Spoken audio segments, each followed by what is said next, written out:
Good evening to all of you साथियों, कैसे हैं आप लोग। हम उम्मीद करते हैं आप लोग अच्छे होंगे और अपनी पढ़ाई के लिए निश्चित रूप से अब समर्पित हो गए होंगे। इस समय भी बहुत कम है और कम समय में हमें बेहतर परफॉर्म भी करना है। अब इसके लिए हम लोग आज चर्चा करने वाले हैं ट्रांसफार्मर। पावर फैक्टर क्या होता है, बहुत ही कम हो जाता है। क्या होता है, नो लोड पर पावर फैक्टर अत्यंत ही कम हो जाता है। और नो लोड टेस्ट हम किस लॉस को ज्ञात करने के लिए करते हैं साथियों, तो आपको ध्यान रखना है नो लोड टेस्ट हम लोग आयरन लॉस को ज्ञात करने के लिए करते हैं। हमेशा याद रखना, नो लोड टेस्ट किसको ज्ञात करने के लिए करते हैं, नो लोड टेस्ट को ही क्या कहा जाता है, ओपन सर्किट टेस्ट। याद रखिएगा, ओपन सर्किट टेस्ट या नो लोड टेस्ट, ये दोनों क्या हैं, सेम ही हैं। और यह टेस्ट की जाती हैं आपके आयरन हानि को, यानी साहब जी हमारे कांस्टेंट हानि को ज्ञात करने के लिए। ठीक है, अब एक छोटी सी बात यहां समझिए। ओपन सर्किट के दौरान आपने क्या महसूस किया था, ओपन सर्किट के दौरान आपने महसूस किया था हमारी पावर फैक्टर क्या हो रही थी, कम हो रही थी, है ना। और मेरा जो cos फाई है, नो लोड पावर फैक्टर का कोण है, वह आपका कितना हो रहा था, आपका वही 75 से 85 डिग्री के बीच में था। तो आप देख रहे हैं कि 90 के करीब जा रहा है और 90 पर मेरी वैल्यू क्या होती है, cos 90 जीरो होती है। तो इसका मान हमें क्या मिल रहा है, कम मिल रहा है, लगभग 0.2 से 0.3 के बीच में था। तो इतना कम मेरा तो पावर फैक्टर कहीं से भी हमारे लिए उचित नहीं है। जो हमारी इंडस्ट्री के लिए जो स्टैंडर्ड पावर फैक्टर है वह कितना माना गया है, वह माना गया है 0.876 लैगिंग। अगर 0.876 से मेरा पावर फैक्टर कम है तो वह लो होगा, अगर इससे ज्यादा है तो वह क्या होगा, हाई माना जाएगा, बढ़िया माना जाएगा। हमारी कोशिश रहती है कि क्या हो, ये हाई हो, अच्छा हो, ज्यादा हो। ठीक है, आइए हम लोग एक एक करके टेस्ट के बारे में भी चलेंगे, लेकिन हम छोटी सी चर्चा करते हैं वोल्टेज रेगुलेशन के बारे में। समान रूप से साथियों याद रखिएगा, मेरी जो वोल्टेज रेगुलेशन है उसे हम किस रूप में जानते हैं, वोल्टेज फ्लक्चुएशन। ये जो वोल्टेज रेगुलेशन है यह समान रूप से क्या है, वोल्टेज फ्लक्चुएशन है। और ये वोल्टेज फ्लक्चुएशन जो है इसका मतलब है वोल्टेज के मान का घटना और बढ़ना। यानी आपके कमरे में जो सप्लाई वोल्टेज आ रही है, सपोज कर लीजिए 230 वोल्ट हमारी स्टैंडर्ड आ रही है, अचानक घट करके 100 वोल्ट हो जाए, अचानक बढ़ करके 400 वोल्ट हो जाए, तो ऐसी स्थिति में क्या होगा, हमारे उपकरण डैमेज हो जाएंगे, हमारे उपकरण का जीवन काल भी क्या होगा, नष्ट हो जाएगा। हमारी कोशिश क्या रहती है, रेटेड से थोड़ा कम पर चलाना। क्या करना, रेटेड से थोड़ा कम पर हम लोग ऑपरेट करना चाहते हैं। जैसे 230 की रेटिंग है आपके बल्ब की, तो आप 220 पर चलाइए, 222 पर चलाइए, 218 पर चलाइए, 225 पर चलाइए, तो वो आपका बल्ब या डिवाइस लंबे समय तक टिकता है, जल्दी खराब नहीं होता है। तो हमारी कोशिश क्या रहनी चाहिए, मेरा वोल्टेज रेगुलेशन का मान फ्लक्चुएशन ज्यादा हो कि कम हो। बिल्कुल सही बात है, फ्लक्चुएशन क्या होनी चाहिए, कम। तो आप हमेशा याद रखना, lesser will be the magnitude of voltage regulation considered as better voltage regulation. जितना कम इसका मान होगा उतना बढ़िया माना जाएगा। हम कभी भी सप्लाई वोल्टेज को या लोड वोल्टेज को वेरिएशन ज्यादा पसंद नहीं करते हैं। इन्हीं सारी बातों को ध्यान में रखकर हमारे वोल्टेज रेगुलेशन का मान कम हो तो ज्यादा बेहतर माना जाता है। तो सामान्य रूप से आपको कभी भी पूछे क्या होता है वोल्टेज रेगुलेशन का मान, तो आप कहिएगा मेरा वोल्टेज रेगुलेशन होता है आपका साहब नो लोड वोल्टेज, क्या होता है, no load voltage minus full load voltage, अब बटा होता है फुल लोड वोल्टेज। ये यूनिवर्सल होता है, ये क्या होता है, सभी जगह किसी भी डिवाइस के लिए यह होता है। अगर मोटर का पूछे, जनरेटर का पूछे, सब जगह हम यही बोलेंगे, no load minus full load बटा फुल लोड।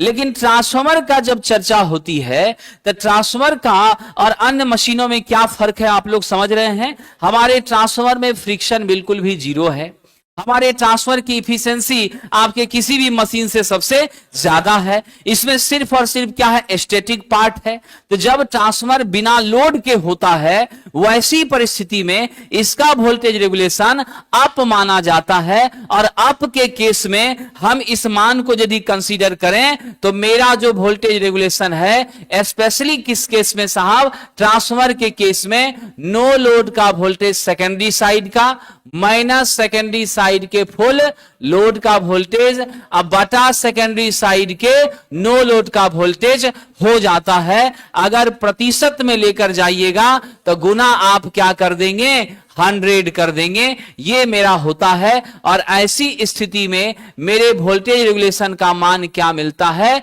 न्यूनतम मिलता है, कम मिलता है। समझ गए। और ये सिचुएशन कब हमें प्राप्त होगी अनिल जी, ये तब प्राप्त होगी जब मेरा पावर फैक्टर क्या हो साहब, लीडिंग हो। क्या हो, मेरा पावर फैक्टर लीडिंग हो। जब पावर फैक्टर लीडिंग होगा तो वोल्टेज रेगुलेशन का मान कम होगा।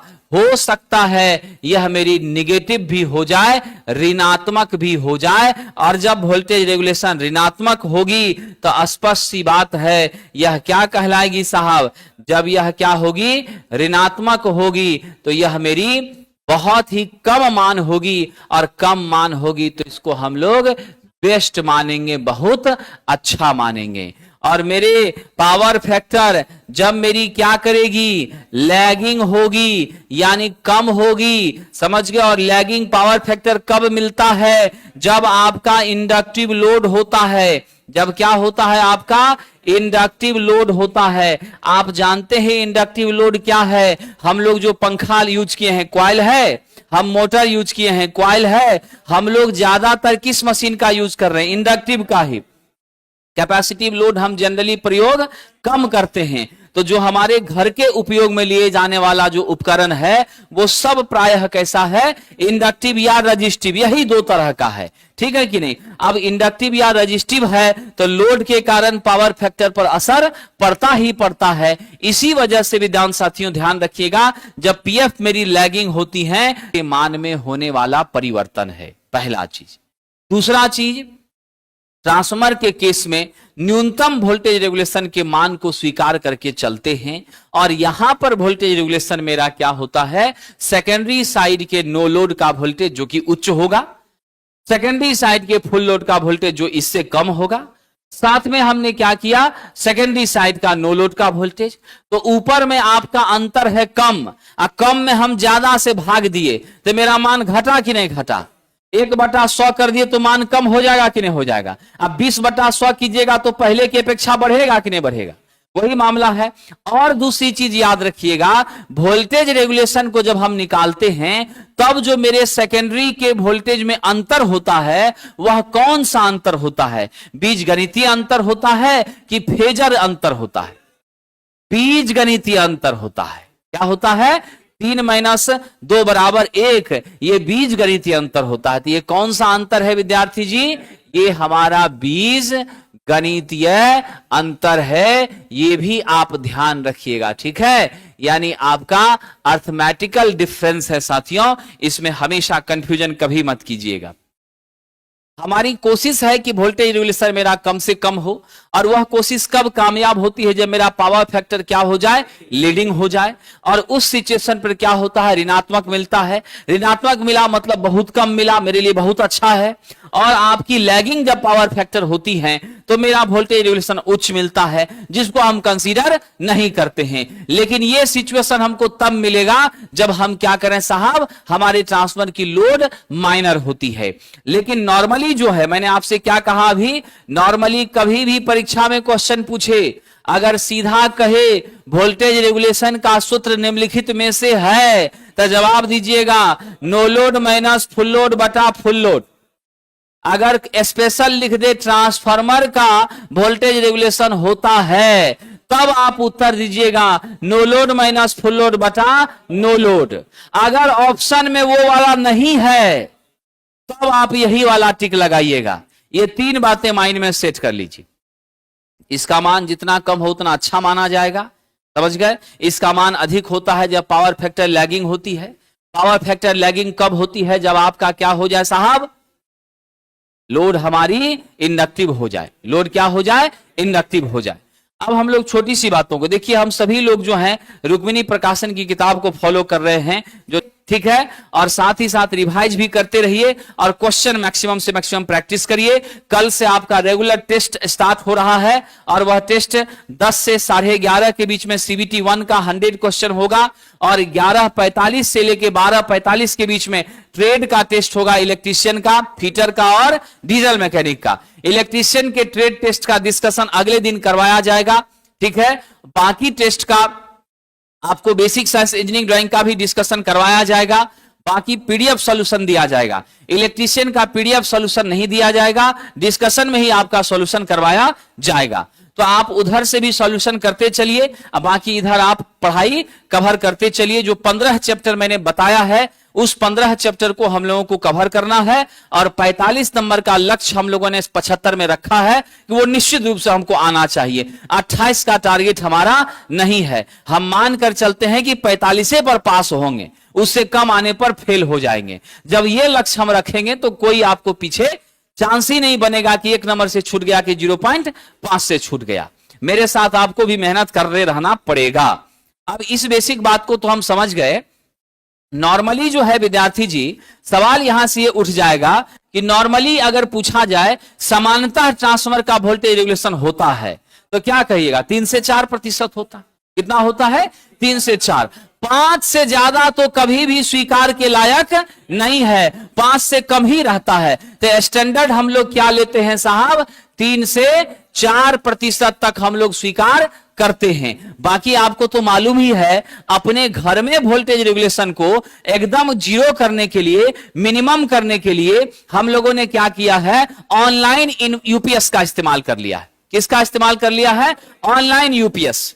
और ऑनलाइन यूपीएस में हमेशा स्टैटिक स्विच ऑन रहती है, बाईपास लाइन से सप्लाई नहीं जाती है। सप्लाई को जब भी जाना होगा आपके साहब स्टैटिक स्विच होके ही जानी होती है, जिससे 0.1% का वोल्टेज रेगुलेशन होता है। अब आप समझ लीजिए, इनपुट में 14 से 15% फ्लक्चुएशन हो रहा हो, लेकिन आउटपुट में मेरा 0 फ्लक्चुएशन होता है, तभी तो हमारे उपकरण लंबे समय तक टिकते हैं। समझे कि नहीं? ये भी छोटी छोटी बातों को याद रखना है। तो आपको मैंने भी बता दिया, वोल्टेज रेगुलेशन जितना कम होगा विद्यार्थी, उतना हमारे लिए क्या होता है? अच्छा होता है। इसमें कोई शक नहीं है। बिल्कुल सही बात है साहब। यूपीएस का पूरा नाम क्या है? ये क्वेश्चन पूछा गया था पिछली बार। अनइंटरप्टिबल पावर सप्लाई। क्या है साहब? अनइंटरप्टिबल पावर सप्लाई, अबाधित विद्युत आपूर्ति। आपसे पूछा गया था यूपीएस का अभिन्न अंग कौन है? तो आपका जवाब होगा बैटरी। क्या जवाब होगा? बैटरी। क्योंकि बैटरी ना रहे तो पूरा व्यवस्था बनाइए सब बेकार है। अब तीसरा क्वेश्चन यहां से उठता है, किस बैटरी का सबसे ज्यादा प्रयोग यूपीएस में किया जाता है? विद्यार्थी जी, लेड एसिड बैटरी का। किसका प्रयोग किया जाता है? लेड एसिड का। अगर लेड एसिड की उपलब्धता नहीं है तो निकेल कैडमियम का यूज करते हैं। किसका यूज करते हैं? निकेल कैडमियम का यूज करते हैं। इलेक्ट्रॉनिक्स वाले विद्यार्थी कमांड कर लीजिएगा, क्वेश्चन आउट हो रहा है, पूछा ही जाएगा। चलिए साहब, हम लोगों ने अभी देखा था कि मेरी जो वोल्टेज रेगुलेशन है वह न्यूनतम कब मिलती है? जब मेरा क्या हो जाए? पावर फैक्टर साहब लीडिंग हो जाए। और जब मेरी पावर फैक्टर लीडिंग होती है तो उस समय मैंने आपसे कहा था कि निगेटिव भी होती है। और जब निगेटिव होती है तो टफ क्वेश्चन यदि कर दिया, इंजीनियरिंग वाले विद्यार्थी टफ क्वेश्चन कर दिया तो पूछेगा उस समय मेरे tan phi2 का मान कितना होता है? -R02 बटा X02। ये R02 और X02 क्या है? हमने प्राइमरी के सारी व्यवस्थाओं को किधर भेज दिया है? सेकेंडरी में। यानी प्राइमरी सर्किट के सारे पैरामीटर को जब सेकेंडरी में ट्रांसफर कर देते हैं तब मेरा इक्विवेलेंट प्रतिरोध क्या होता है? R02 होता है। और जब हम प्राइमरी के सभी कंपोनेंट्स को किधर ट्रांसफर कर देते हैं? सेकेंडरी में, तब मेरा X02 सेकेंडरी की तरफ संदर्भित मेरा क्या हो जाता है? रिएक्टेंस हो जाता है। इस पर भी हम लोग आएंगे। नॉर्मली आपको दो ही चीजें ध्यान रखनी थी, zero voltage regulation, minimum voltage regulation, negative voltage regulation. अगर संभव है तो कहां संभव है? लीडिंग पावर फैक्टर पर। कहां संभव है? लीडिंग पर। विद्यार्थी जी, मेरा वोल्टेज रेगुलेशन महत्तम कब होगा? जब मेरा पावर फैक्टर क्या हो जाए? लैगिंग हो जाए। और लैगिंग पावर फैक्टर कब होता है? इंडक्टिव लोड पर होता है। किस पर होता है साहब? इंडक्टिव लोड पर होता है। समझ गए कि नहीं? और ध्यान रखिएगा, यदि वोल्टेज रेगुलेशन मेरी बढ़ती है तो मेरी हानियां भी क्या होगी? बढ़ती चली जाएगी। वोल्टेज रेगुलेशन बढ़ेगा, ध्यान रखना। अगर VR बढ़ता है, मेरी लॉसेस भी क्या होगी साहब? बढ़ेगी। और छोटा सा सवाल है, यदि लॉसेस बढ़ेगी तो मेरी दक्षता क्या हो जाएगी? कम हो जाएगी। ये छोटी छोटी बातों को सदैव याद रखना। प्रश्न यहीं से उठता है, वोल्टेज रेगुलेशन के बढ़ने से लॉसेस बढ़ती है, लॉसेस के बढ़ने से मेरी दक्षता क्या हो जाती है? कम हो जाती है। चलिए साहब, अब यहां हम लोग चर्चा करते हैं, अगर मेरे ट्रांसफार्मर में, हम सब लोग जानते हैं कि मेरा पावर और फ्रीक्वेंसी क्या होता है?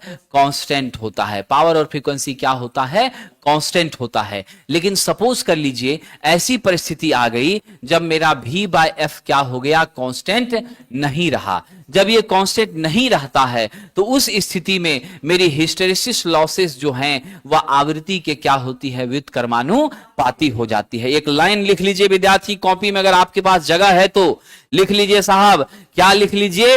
यदि V/F कांस्टेंट नहीं है, यदि V/F कांस्टेंट नहीं है तो, यदि V/F कांस्टेंट नहीं है तो, यदि V/F कांस्टेंट नहीं है तो मेरी हिस्टैरिसीस लॉसेस आपके फ्रीक्वेंसी की क्या होती हैं? व्युत्क्रमानुपाती हो जाती है। क्या हो जाती है? व्युत्क्रमानुपाती हो जाती है। ये कब होगा? जब मेरा V/F नॉट कांस्टेंट। आइए साहब आगे बढ़ते हैं। आगे हम लोग चर्चा करें। हम सभी लोग ये प्रयास रखते हैं हमेशा V/F का रेशियो क्या रखें? कांस्टेंट रखें। लेकिन यदि ये नहीं रहता है तो आवृत्ति को बढ़ाने से हिस्टैरिसीस लॉस का मान क्या होता है? घट जाता है। अगर ये कांस्टेंट होगा तब तो चिंता नहीं है हमें। लेकिन आप इस छोटी सी बात को समझिएगा, हम सभी लोगों ने क्या पढ़ा है अभी तक? हमने पढ़ा है pH बराबर होता है KH Bm⁻⁴ 1.6 F into V होता है। ये आपका वाट में होता है, जहां भी आपकी क्या है? आयतन है साहब। गलती से इसको वोल्टेज मत समझिएगा। F मेरी आवृत्ति है, Bm चुंबकीय फ्लक्स घनत्व है, KH मेरा हिस्टैरिसीस कोएफिशिएंट है, जो कि अलग अलग पदार्थ का अलग अलग होता है। हम लोग CRGS लेते हैं तो 0.0001 होता है, सबसे कम उसी का होता है, जिसके कारण मेरी हिस्टैरिसीस लॉस क्या होती है? मिनिमम हो जाती है। विद्वान साथियों, यहां से आप क्या देख रहे हैं? pH मेरा F के समानुपाती है कि नहीं है? आपको क्वेश्चन दे देगा V/F कांस्टेंट नहीं है, मेरे pH का मान होगा व्युत्क्रमानुपाती, समानुपाती। आप टेंशन में आ जाइएगा। फॉर्मूला तो पढ़े हैं, pH बराबर KH Bm⁻⁴ 1.6 F भी। अब बताइए तो F पर समान हो रहा है, अब कैसे मेरा क्वेश्चन गलत कर देगा? लेकिन साहब हो क्या रहा है? यहीं पर कंफ्यूजन होता है। आप सोचते हैं कि सही लगा रहे हैं, लेकिन वहां भाषा बदल दिया, और भाषा बदल दिया, निगेटिव चले गए, वही 0.35 से आपका रिजल्ट रुक गया है कि नहीं विद्यार्थी जी? इसीलिए इस छोटी छोटी बातों को अंडरलाइन कर दीजिए। जिनके पास रंगा वाला हथियार है, कलर करने वाला व्यवस्था जिनके पास है, ठीक है कि नहीं, तो वो रंग दीजिए। ट्रांसफार्मर का V/F रेशियो यदि नियत ना हो, वोल्टेज को कांस्टेंट रखा जाए और फ्रीक्वेंसी को बढ़ाया जाए तो मेरी pH का मान क्या होता है? कम हो जाता है। लेकिन उस परिस्थिति में एडी करंट लॉस पर कोई असर नहीं पड़ता है। एडी करंट लॉस यथावत रहती है, न वो घटती है न वो बढ़ती है, वो मेरे फ्रीक्वेंसी से स्वतंत्र हो जाती है। क्या हो जाती है साहब? मेरे फ्रीक्वेंसी से स्वतंत्र हो जाती है। अगर फ्रीक्वेंसी से स्वतंत्र रहेगा तो इसके बढ़ने घटने से कोई फर्क पड़ेगा? नेचुरल सी बात है साहब। आइए जरा आगे बढ़ते हैं। ये बहुत VVI है, अगर टफ क्वेश्चन पूछता है तो इस तरफ दिमाग जा सकता है, आप माइंड में इसको रख लीजिए। चलिए साहब जी, हम लोग इफिशिएंसी की चर्चा करते हैं। हमेशा के लिए ध्यान रखिएगा, इफिशिएंसी किसी भी डिवाइस की हो, आउटपुट बटे क्या होता है, इनपुट होता है। इसी को हमने लिखा है आउटपुट बटे आउटपुट प्लस हमने क्या लिखा है, लॉसेस लिखा है। यहां से आप देख रहे हैं मेरी इफिशिएंसी क्या है साहब, लॉसेस का व्युत्क्रमानुपाती है। मेरा लॉस बढ़ता है, मेरी इफिशिएंसी घट जाती है, मेरा लॉस घटता है, इफिशिएंसी बढ़ जाती है। ये बातें तो आप समझ गए, लेकिन हमने आपसे कल चर्चा किया मेरी लॉसेस कितनी होती है ट्रांसफार्मर में। विद्वान साथियों, दो तरह की लॉस होती हैं। एक लॉस आप ध्यान रखिएगा, एक लॉस मेरा क्या है, अगर पी टोटल की बात करें, क्या है आपका पीआई प्लस पीसी यू। आपका जो पीआई है विद्यार्थी जी, पीएच प्लस पी के बराबर होता है। अब प्लस हमने क्या कर दिया, पीसीयू कर दिया। आप सब जानते हैं नौजवान, बड़ा छोटा सवाल आपसे पूछते हैं, क्या इस लॉस पर लोड का कोई असर पड़ेगा? कोई असर नहीं पड़ेगा। ये कौन सी लॉस है, कांस्टेंट लॉस है। लोड मेरा जीरो रहे, लोड मेरा अनंत रहे कि लोड मेरा हाफ रहे, कोई फर्क नहीं पड़ेगा। मेरा पीआई कैसा लॉस है, कांस्टेंट लॉस है। कैसा लॉस है, कांस्टेंट लॉस है। और पीसीयू कैसा लॉस है, वेरिएबल लॉस है, परिवर्तित होने वाला लॉस है। लोड के करंट के क्या होता है, वर्ग का समानुपाती होता है। याद रखिएगा, पीसीयू किसका समानुपाती है, आई स्क्वायर का समानुपाती है। करंट दो गुनी होगी, कॉपर लॉस कितना गुना बढ़ेगा, 4 गुना बढ़ेगा। करंट आधी होगी, कितना गुना बढ़ेगा, 1/4 यानी 1/4 हो जाएगा। करंट 4 गुना होगा, 16 गुना बढ़ जाएगा। लेकिन साहब करंट कितना भी गुना हो जाए, मेरे पीआई पर कोई असर नहीं पड़ता है। पीआई के दो कंपोनेंट हैं, पहला है हिस्टैरिसीस और दूसरा है एडी करंट लॉस। ये दोनों चीजें कहां पर होती हैं, चुंबकीय परिपथ में होती है। कहां होती है, चुंबकीय परिपथ में। और चुंबकीय परिपथ आपके ट्रांसफार्मर का कौन सा है, कोर है, जिसके ऊपर वाइंडिंग लपेटते हैं। तो इसलिए यह किसमें होता है, कोर में होता है। इसलिए इसको किस नाम से जानते हैं, कोर लॉस के नाम से जानते हैं। ये सभी नाम किसका है, आपका इसी का है साहब। अब जरा ध्यान दीजिएगा, ये पीएच प्लस पी और पीसीयू, ये दोनों के मान क्या हैं, अगर सब का योग कर दिया तो क्या मिल गया मुझे, टोटल पावर मिल गया। तो हमने यहां क्या लिखा है साहब, मेरी जो आउटपुट शक्ति होती है वह क्या होगी, केवीए कॉस फाई गुना 100। तो हम लोग परसेंटेज के लिए करते हैं, तो मेनली मेरा पी आउटपुट क्या होता है, मेरा पी आउटपुट होता है केवीए कॉस फाई। यही ना लिखते हैं वी आई कॉस फाई। ये वी आई कौन सा पावर है, एपरेंट पावर है। ये वी आई कौन सा पावर है, एपरेंट पावर है। समझ गए, आभासी शक्ति है।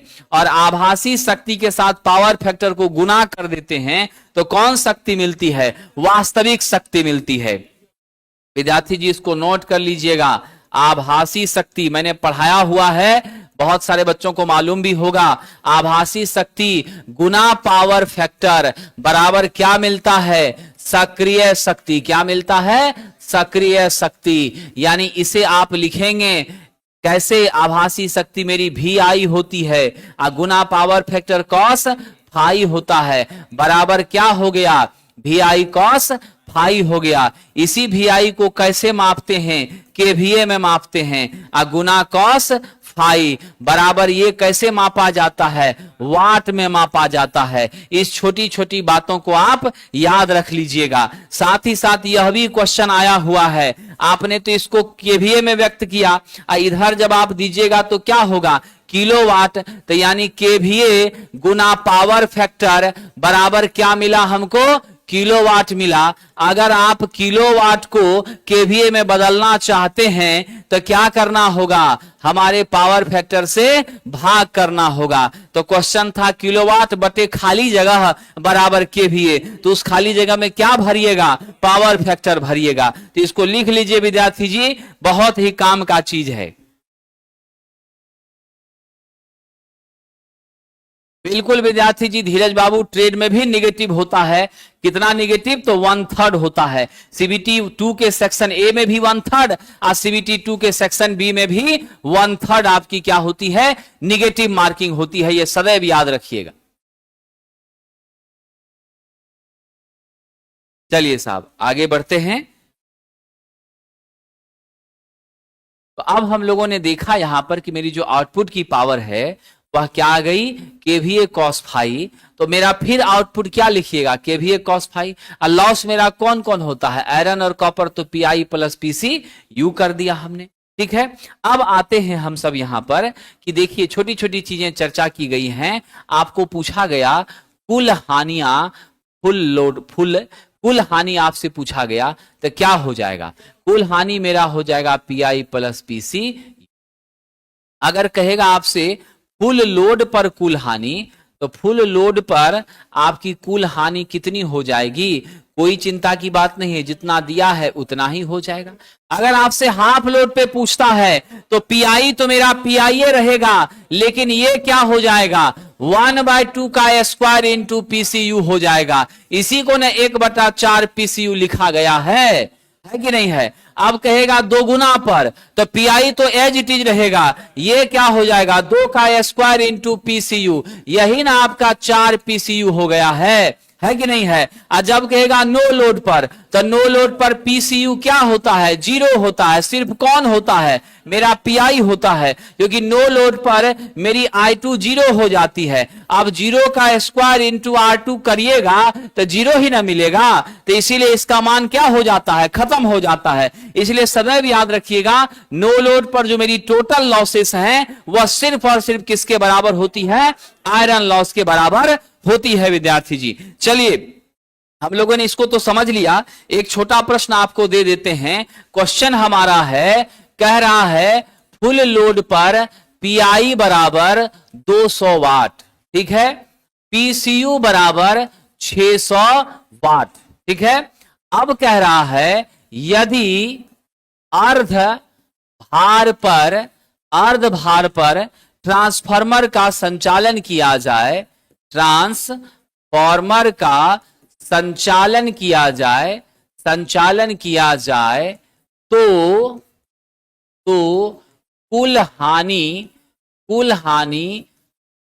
का मान ज्ञात करें। ठीक है विद्यार्थी जी, तो हमारे पास कह रहा है टोटल लॉसेस, तो टोटल लॉसेस क्या होता है, पीआई आधा भार पर कह रहा है तो 1/4 पीसीयू, तो पीआई 200 ही लिखिए, अब प्लस आपका 1/4 गुना 600 करिए, क्या हो जाएगा 200 प्लस 150 बराबर 350 वाट हो जाएगा। बना लीजिएगा आप लोग। चलिए अगर यहीं पर कह दिया जाए 2 गुने भार पर, क्या कहा जाए 2 गुने भार पर, तब बताइए क्या किया जाए, डबल लोड पर टोटल लॉस बताइए। आपका 200 तो एज इट इज रहेगा, यहां क्या हो जाएगा 4 गुना 600, 2 का स्क्वायर है ना, आई स्क्वायर, तो 6 का 24 प्लस 2 बराबर 2600 वाट हो जाएगा। क्लियर विद्यार्थी जी, मेरा आयरन पर कोई असर नहीं पड़ रहा है, आयरन जो है एज इट इज मेंटेन है। चलिए आगे बढ़ते हैं। अब यहां से बात हो रही है पूर्ण दिवस क्षमता। मैंने आपसे कहा था ऑल डे इफिशिएंसी, इसके द्वारा किस ट्रांसफर की परफॉर्मेंस चेक करते हैं, डिस्ट्रीब्यूशन ट्रांसफर की परफॉर्मेंस क्या करते हैं, चेक करते हैं। मेरा डिस्ट्रीब्यूशन ट्रांसफर कैसा ट्रांसफर है, स्टेप डाउन ट्रांसफर है। स्टेप डाउन ट्रांसफर है, इसमें कैसी वाइंडिंग होती है, डेल्टा स्टार होती है। कैसी वाइंडिंग होती है, डेल्टा स्टार होती है। इसके आउटपुट में हमको क्या मिलता है, 3 फेज 4 वायर की व्यवस्था हमको मिलती है। कितने वोल्टेज को कितने में बदलती है, 11 केवी को 230 वोल्ट और 440 वोल्ट, यानी 400 से लेके 440 के बीच में बदलने का काम करती है। ये वाला मान 3 फेज में होता है, ये मेरा सिंगल फेज में होता है। ये काम किसका है, डिस्ट्रीब्यूशन ट्रांसफार्मर का है। Concept clear.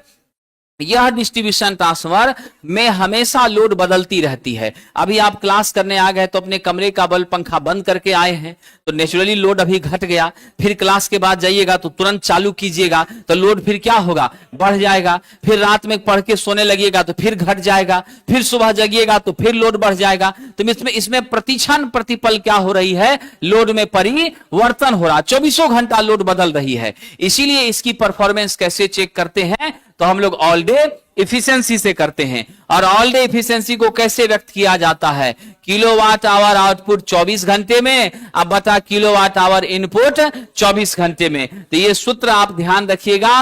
पूर्ण दिवस के लिए किलोवाट आवर आउटपुट, अपूर्ण दिवस के लिए किलोवाट आउटपुट, किलोवाट इनपुट। यानी आपका नीचे है 24 घंटे में कितना इनपुट आपने दिया है केडब्ल्यूएच में, ऊपर है 24 घंटे में कितना केडब्ल्यूएच आपको मिला है, वो चीजें यहां पर हैं। आइए साथियों, अब हम यहां पे एक छोटी सी बात समझ लेते हैं।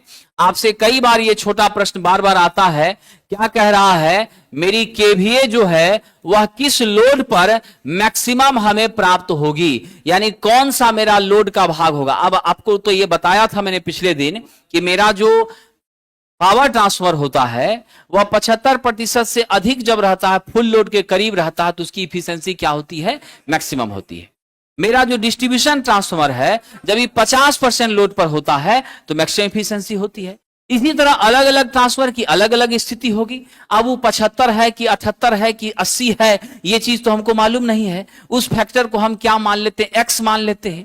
ठीक है, तो अब आप यहां पे देख लीजिए, केवीए मैक्सिमम का सूत्र होता है, मेरा केवीए क्या है साहब, full load into under root क्या होता है, पीआई बटे पीसी यू। क्या होता है, पीआई बटे पीसी यू होता है। और यदुवंशी जी आप तो जानते हैं मेरे ट्रांसफार्मर में मैक्सिमम इफिशिएंसी कब मिलती है, जब मेरा पीआई के बराबर क्या होता है, पीसीयू होता है। आप कभी भी गलती से पीसीयू के बराबर पीआई मत करिएगा।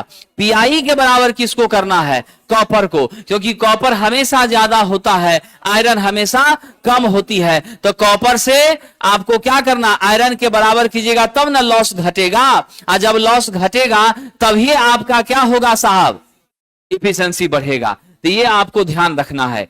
चलिए साहब जी, हम लोग आगे बढ़ते हैं, ट्रांसफार्मर की टेस्टिंग पर चर्चा करते हैं। मेनली दो तरह का टेस्ट है। आपका ये ओपन सर्किट टेस्ट है। ये मेरा वाट मीटर है। वाट मीटर का यह कौन सा कॉइल है, पोटेंशियल कॉइल है, पीसी कहते हैं। यह वोल्टेज के मेजरमेंट के लिए जिम्मेदार होता है। ये मेरी करंट कॉइल है, सीसी कहते हैं। यह करंट के मेजरमेंट के लिए जिम्मेदार होता है। सीसी का रेजिस्टेंस क्या होती है, कम होती है। ठीक है, और पीसी का रेजिस्टेंस क्या होता है, उच्च होता है। सीसी को सदैव कैसे लगाते हैं, श्रेणी में लगाते हैं। पीसी को सदैव कैसे लगाते हैं, समांतर में लगाते हैं। ये जो वाट मीटर है ये मेरे पावर के किस कंपोनेंट को मापता है, वाटफुल कंपोनेंट को मापता है, यानी मेरे पावर को वाट में मापता है। अगर ये वाट में पावर को मापता है तो कौन सा पावर मापता है, सक्रिय कि निष्क्रिय, बिल्कुल साहब, कौन सा पावर मापता है, सक्रिय शक्ति को मापने का साथियों काम करता है।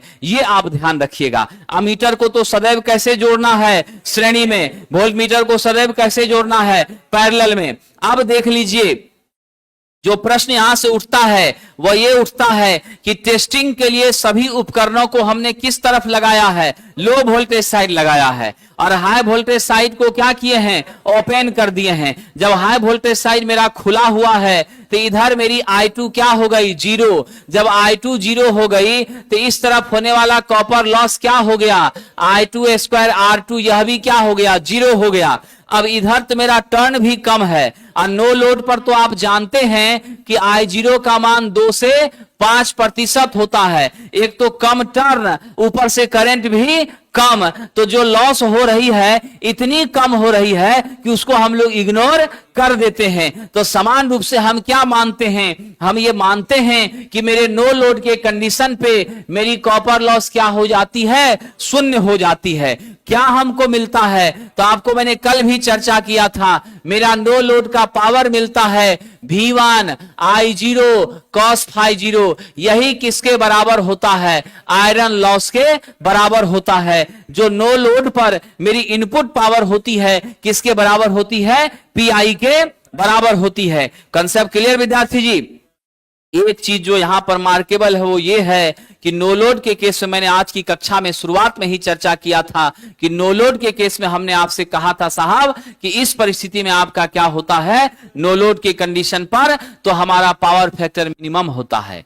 इसीलिए हम यहां पे कैसा पावर फैक्टर का वाट मीटर यूज करेंगे बताइए, लो पीएफ वाला वाट मीटर यूज करेंगे। वाट मीटर तो यूज करेंगे पावर मेजर के लिए, लेकिन कैसे स्वभाव वाला वाट मीटर, लो पीएफ का। तो क्वेश्चन यहां से पूछा जा सकता है कि ओपन सर्किट टेस्ट के दौरान ट्रांसफार्मर में कैस वाट मीटर यूज किया जाता है। नीचे है low PF, high PF, unity PF, उपरोक्त में से सभी। क्या जवाब दीजिएगा, लो पीएफ, क्योंकि इस दौरान मेरा पावर फैक्टर क्या है, लो है। कंसेप्ट क्लियर विद्यार्थी जी। चलिए आगे बढ़ते। अब हम लोग यहां से देख लें कि जब मेरा नो लोड का कंडीशन है तो हमारी कौन सी पावर यहां से कौन सी लॉस मापी गई है, आयरन लॉस मापी गई। तो गांठ बांध लीजिएगा, आयरन लॉस को मेजर करने के लिए हम किसका प्रयोग करते हैं, ओपन सर्किट टेस्ट को। और शॉर्ट सर्किट टेस्ट देख लीजिए साहब, हमारा क्या हो रहा है, शॉर्ट सर्किट टेस्ट में हमने हाई वोल्टेज साइड में क्या किया है, सभी उपकरणों को कनेक्ट किया है और लो वोल्टेज साइड को क्या कर दिए, शॉर्ट कर दिए। और शॉर्ट करने के लिए कैसा तार, मोटा तार। मोटे तार का प्रतिरोध क्या होता है, कम होता है। प्रतिरोध जब कम होती है करंट धड़ल्ले से मैक्सिमम जाती है। और ऐसे भी आप सब जानते हैं शॉर्ट सर्किट के कंडीशन में, शॉर्ट सर्किट के कंडीशन में मेरी ISC का मान क्या होता है, अनंत। मेरा R का मान क्या होता है, 0। लेकिन याद रखना मेरी वोल्टेज भी क्या हो जाती है, 0 हो जाती है। क्योंकि आप जानते हैं V बराबर IR, I तो मेरा मैक्सिमम है लेकिन R 0 उसको क्या कर देता है, 0 कर देता है, मिनिमाइज कर देता है। तो शॉर्ट सर्किट के कंडीशन में मेरे वोल्टेज का मान भी क्या होता है, शून्य होता है। ये सब भी आपका इंपॉर्टेंट पॉइंट है, क्वेश्चन यहां सबसे भी आने का प्रयास है और आया भी है। तो ध्यान रखिएगा, क्या समझा आपने, हम शॉर्ट सर्किट टेस्ट में HV साइड इक्विपमेंट को जोड़ते हैं, LV साइड क्या करते हैं, शॉर्ट कर देते हैं। इसके माध्यम से कौन सी लॉस मिलती है, इसके माध्यम से हमको कॉपर लॉस की जानकारी मिलती है। इस दौरान मेरा पावर फैक्टर क्या होता है, उच्च होता है। तो हम कैसा वाट मीटर यूज करते हैं, हाई पावर फैक्टर का वाट मीटर हम लोग क्या करते हैं, यूज करते हैं साथियों। ये भी छोटी सी बात आप ध्यान रखेंगे। Clear concept. कई बार फोटो भी दे देता है और बताएगा कि यह चित्र निम्नलिखित में से किस टेस्ट को प्रदर्शित कर रहा है। तो जैसे देख लीजिएगा LV साइड शॉर्ट है तो कंसेप्ट क्लियर है कि शॉर्ट सर्किट टेस्ट है। ठीक है, अगर ओपन है तो क्या है, ओपन सर्किट टेस्ट है। आपको यह भी ध्यान रखना है, मैं आपसे पूछ ले रहा हूं ओपन सर्किट टेस्ट में कौन सा साइड खुला रहता है। ओपन सर्किट टेस्ट में कौन सा साइड खुला रहता है, HV साइड ओपन रहता है, LV साइड इक्विपमेंट को जोड़ते हैं। शॉर्ट सर्किट टेस्ट में कौन सा साइड शॉर्ट रहता है, LV शॉर्ट रहता है और HV को क्या करते हैं, इक्विपमेंट को जोड़ते हैं। क्लियर विद्यार्थी जी। लो पावर फैक्टर का वाट मीटर कहां पर, ओपन सर्किट टेस्ट में। उच्च पावर फैक्टर का वाट मीटर कहां पर, वाट मीटर में कितनी क्वाइल होती हैं, करंट क्वाइल और पोटेंशियल क्वाइल। करंट क्वाइल का प्रतिरोध कम, पोटेंशियल क्वाइल का प्रतिरोध ज्यादा। करंट क्वाइल को सदैव श्रेणी में जोड़ते हैं, पोटेंशियल क्वाइल को सदैव पैरेलल में जोड़ते हैं। तो जीवन भर इस छोटी छोटी बातों को याद रखिए, यहीं से क्वेश्चन टकरा रहा है। आइए साहब, अब हम लोग इन सारी बातों को देख लिए। एक और टेस्ट आपका होता है load test, back to back test, Sumpner test और रीजेनरेटिव टेस्ट। तो क्वेश्चन मैंने देखा था बैक टू बैक टेस्ट को किस नाम से जाना जाता है, तो आप क्या कहिएगा, रीजेनरेटिव टेस्ट के नाम से जाना जाता है। और क्या कहिएगा, बैक टू बैक टेस्ट के नाम से जाना जाता है। और क्या कहिएगा, संपनर टेस्ट के नाम से जाना जाता है। अगर ऑप्शन दे देगा सभी तो उत्तर सभी पर लगाइएगा। समझ गए? प्रश्न है लोड टेस्ट को या बैक टू बैक टेस्ट को निम्नलिखित नामों से जाना जाता है, regenerative, back to back, load, Sumpner, सभी। तो सभी दीजिएगा। यदि उल्टा पुल्टा रहेगा तो जो उचित है वो आंसर लगाइएगा। Clear concept? इसका काम क्या है साहब, ये तापमान को, टेम्परेचर राइज को बताने का काम करता है। क्या करता है यह टेस्ट? Temperature rise. आप सब जानते हैं कि हम ट्रांसफार्मर में कभी भी 95 डिग्री से ज्यादा टेम्परेचर पर उसको ऑपरेट करना नहीं चाहते। 100 के अंदर ही रहना है। 100 तक पहुंच गया, खतरे की घंटी है, तुरंत ट्रांसफार्मर को लोड से क्या करिए, डिसकनेक्ट कर दीजिए। इसीलिए तापमान की जानकारी हमको बहुत आवश्यक है। इसके लिए हम लोग थर्मामीटर का भी क्या करते हैं, प्रयोग करते हैं। कल की कक्षा में मैंने इसके बारे में भी चर्चा किया था साथियों। याद रहेगा, संपनर टेस्ट और आपका load test, back to back test का प्रयोग किसके लिए किया जा रहा है?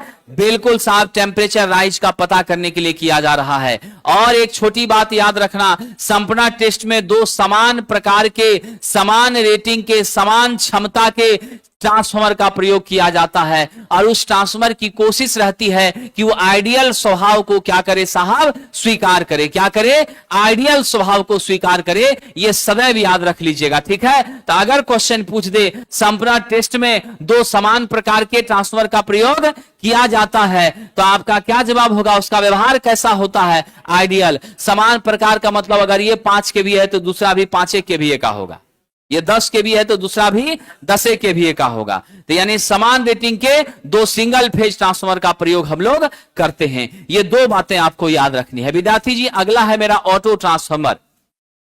साहब जी समझने का प्रयास करिएगा। ऑटो ट्रांसफार्मर जो होता है वह आपकी क्या होती है, सिंगल वाइंडिंग ट्रांसफार्मर होती है। ऐसी ट्रांसफार्मर जिसमें एक ही वाइंडिंग हो उसे क्या कहा जाता है, ऑटो ट्रांसफार्मर। और इस ऑटो ट्रांसफार्मर का प्रयोग हम लोग क्या करते हैं, वैरिएक के रूप में करते हैं। यानी इसके माध्यम से हम वोल्टेज के मान को घटा बढ़ा आराम से सकते हैं। लेबोरेटरी में इसका काफी प्रयोग किया जाता है।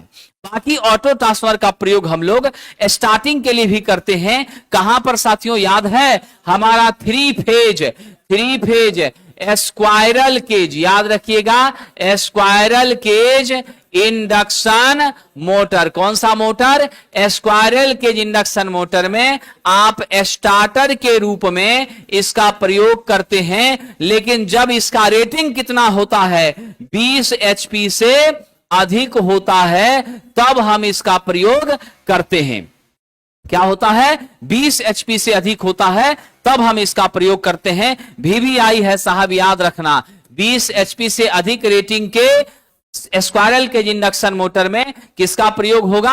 आपका ऑटो ट्रांसफार्मर स्टार्टर का प्रयोग होगा। लेकिन एक छोटी बात समझनी है, यहां जो स्टार्टर के रूप में ऑटो ट्रांसफार्मर लिया है, क्या ये इसको स्टार्ट कर रहा है? नहीं साहब। किस लिए? सुरक्षा के लिए। किसके लिए?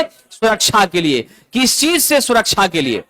ओवर करंट और अंडर वोल्टेज से सुरक्षा के लिए। इन दोनों से सुरक्षा के लिए हम क्या करते हैं, इसका इस्तेमाल साथियों करते हैं। चलिए आगे बढ़ते हैं साहब। यहां पर मैंने आपसे पिछली कक्षा में भी कहा था, हमने सिंगल वाइंडिंग का प्रयोग किया है। सिंगल वाइंडिंग होने के कारण मेरी प्राइमरी और सेकेंडरी के बीच का प्रतिरोध अनंत नहीं होता है। इसी वाइंडिंग में टैपिंग कर दिया तो ये वाला आपका क्या हो गया, सेकेंडरी, और ये वाला आपका क्या हो गया, प्राइमरी। अब जरा संरचना देख लीजिए और उससे मुझे बताइए कि यह जो तस्वीर आपके सामने है, यह स्टेप अप की है कि स्टेप डाउन की है? बिल्कुल सही बात है। N1 टोटल है, N2 इतना ही है। जहां पर मेरा टर्न ज्यादा वहां वोल्टेज ज्यादा, जहां टर्न कम वहां वोल्टेज कम। तो इनपुट में V1 ज्यादा, आउटपुट में V2 कम। तो ये कैसा ट्रांसफार्मर है? स्टेप डाउन है। अगर इधर से इनपुट दीजिएगा, यहां से आउटपुट लीजिएगा, तो क्या हो जाएगा, स्टेप अप हो जाएगा। तो हम बड़ी आसानी से इसको बदल सकते हैं, इसमें कोई शक नहीं है। लेकिन जो महत्वपूर्ण चीज है वो ये है कि जब हमारा सिंगल वाइंडिंग यूज हो रहा है तो इसमें कॉपर की मात्रा क्या होती है, कम लगती है। किसकी अपेक्षा, आपके टू वाइंडिंग ट्रांसफर की अपेक्षा। जब कॉपर कम हो गया तो मेरा लॉस भी क्या हो जाएगा, कम हो जाएगा। लॉस जब कम हो जाएगा तो इफिशिएंसी क्या हो जाएगी, बढ़ जाएगी। इसके साथ साथ साथियों एक और बात आप यहां ध्यान रखिएगा, शॉर्ट करने का चांसेस इसका ज्यादा रहता है और वहां पर शॉर्ट की चांसेस कम रहती है, क्योंकि प्राइमरी और सेकेंडरी दोनों क्या है, डायरेक्ट कनेक्टेड है। तीसरी महत्वपूर्ण बात, ये किस सिद्धांत पे काम करता है, स्वप्रेरण पर। किस पर काम करता है, सेल्फ इंडक्शन पर। यह म्यूचुअल नहीं है, सेल्फ इंडक्शन पर काम करता है। खुद ही क्या है साहब, सक्षम है, पड़ोसी की मदद लेनी इसको नहीं पड़ती है। और इसमें जो है मेरे विद्वान साथियों, दो तरीके से मेरी पावर ट्रांसफर होती है, ऊर्जा का स्थानांतरण होता है, एक इंडक्टिवली और दूसरा कंडक्टिवली। अब आपका सवाल यह हो सकता है कितनी मात्रा में इंडक्टिवली और कितनी मात्रा में कंडक्टिवली, जरा उस पर हम लोग देख लेते हैं। तो याद रख लीजिएगा साहब, हमारी जो कंडक्टिवली ट्रांसफर हो रही है, इंडक्टिवली ट्रांसफर VA का मान क्या होता है, 1 - k into input volt ampere. यानी स्पष्ट सी बात है, आपका इंडक्टिवली जो ट्रांसफर हो रहा है कितना हो रहा है, 1 - k इंटू पावर इनपुट के बराबर हो रहा है। क्या हो रहा है साहब, मेरा P इन के बराबर हो रहा है।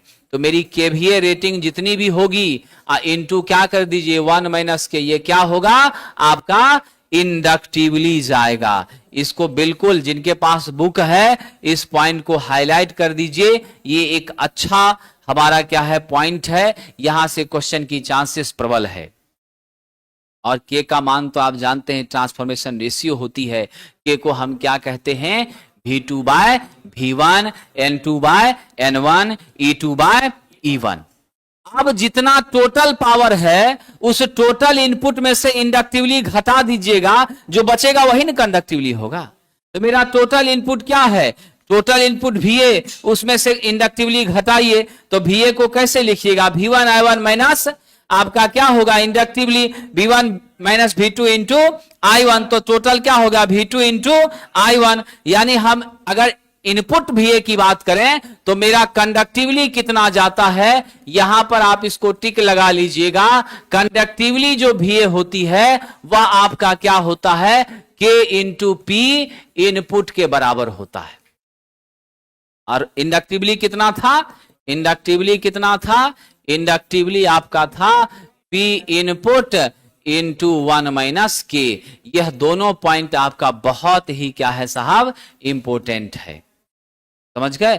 यदि आपसे कह दिया जाए मेरे ऑटो ट्रांसफार्मर का ट्रांसफॉर्मेशन रेशियो कितना है, 1/2 है, क्या कह दिया आपसे, मेरे K का मान कितना है, 1/2 है। और मेरी P इनपुट क्या है साहब, मेरी P इनपुट क्या है, 10 वोल्ट एम्पियर है। ठीक है, मेरी P इनपुट क्या है, 10 वोल्ट एम्पियर है। K का मान कितना है, 1/2 है। मेरा सवाल है कंडक्टिवली कितना पावर ट्रांसफर हो रही है, कंडक्टिवली जो पावर ट्रांसफर हो रही है उसका मान बताइए। K इंटू P इनपुट क्या कीजिएगा, 1/2 गुना 10 करिएगा, बराबर क्या हो गया, 5 volt ampere. 5 volt ampere conductively जा रही है। अब बच कितना गया, 5, तो 5 कैसे जा रही है, इंडक्टिवली जा रही। समझ गए क्या हो रही है, 5 आपका जब कंडक्टिवली जा रही तो बचा हुआ क्या हो गया, इंडक्टिवली जा। Concept clear. यदि उस फॉर्मूला पर भी चलिएगा, अगर यहां पूछ दे इंडक्टिवली कितना जा रही है, तो 1 - 1/2 इंटू 10, ये भी कितना हो गया, हाफ गुना 10, यह भी तो आपका 5 न आया। समझे बात को। तो यह दोनों चीजों को याद रखना है और इस पर आधारित इस कंसेप्ट को भी दिमाग में फिट रखना है। चलिए साहब आगे बढ़ते हैं। अब यहां पर एक और बात ध्यान रखना है, हम प्रायः अपने ऑटो ट्रांसफर का प्रयोग स्टेप अप के लिए कभी नहीं करते हैं। इसका प्रयोग स्टेप डाउन के लिए किया जाता है। इसमें के का मान 1 से ज्यादा नहीं होता है। के का मान क्या होता है? 1 के कम, 1 के करीब रखते हैं, 0.99 रखते हैं। 1 भी रखने का प्रयास नहीं करते, क्योंकि जब 1 हो जाएगा तो आइसोलेशन ट्रांसफर बन जाएगा। क्या बन जाएगा? आइसोलेटिंग ट्रांसफर बन जाएगा। ये ध्यान रखिएगा। तो बहुत इंपॉर्टेंट पॉइंट है। क्या है साहब? ऑटो ट्रांसफार्मर में के का मान सदैव क्या होता है? लेस देन 1 हुआ करता है। अब एक और छोटी बात समझिए कटारिया साहब। पॉइंट ये है कि हमारे ऑटो ट्रांसफार्मर में कॉपर का क्या हो रहा है? बचत। 2 वाइंडिंग में कॉपर हमको ज्यादा लग रही है। कितना बचत हो रहा है साहब उसकी अपेक्षा? ये बताइए कितना बचत हो रहा है? के टाइम्स बचत हो रहा है। कितना बचत हो रहा है? के गुना बचत हो रहा है। यानी अगर हम कॉपर सेविंग की बात करेंगे साथियों, तो जरा ध्यान दे दीजिएगा। हमारी जो कॉपर सेविंग है वह कितनी है? के टाइम्स है। क्या है साहब? के टाइम्स है। अभी यहां पर हमने बताया है, क्लियर रखिए, और इसके बारे में तो चर्चा कर लिया है।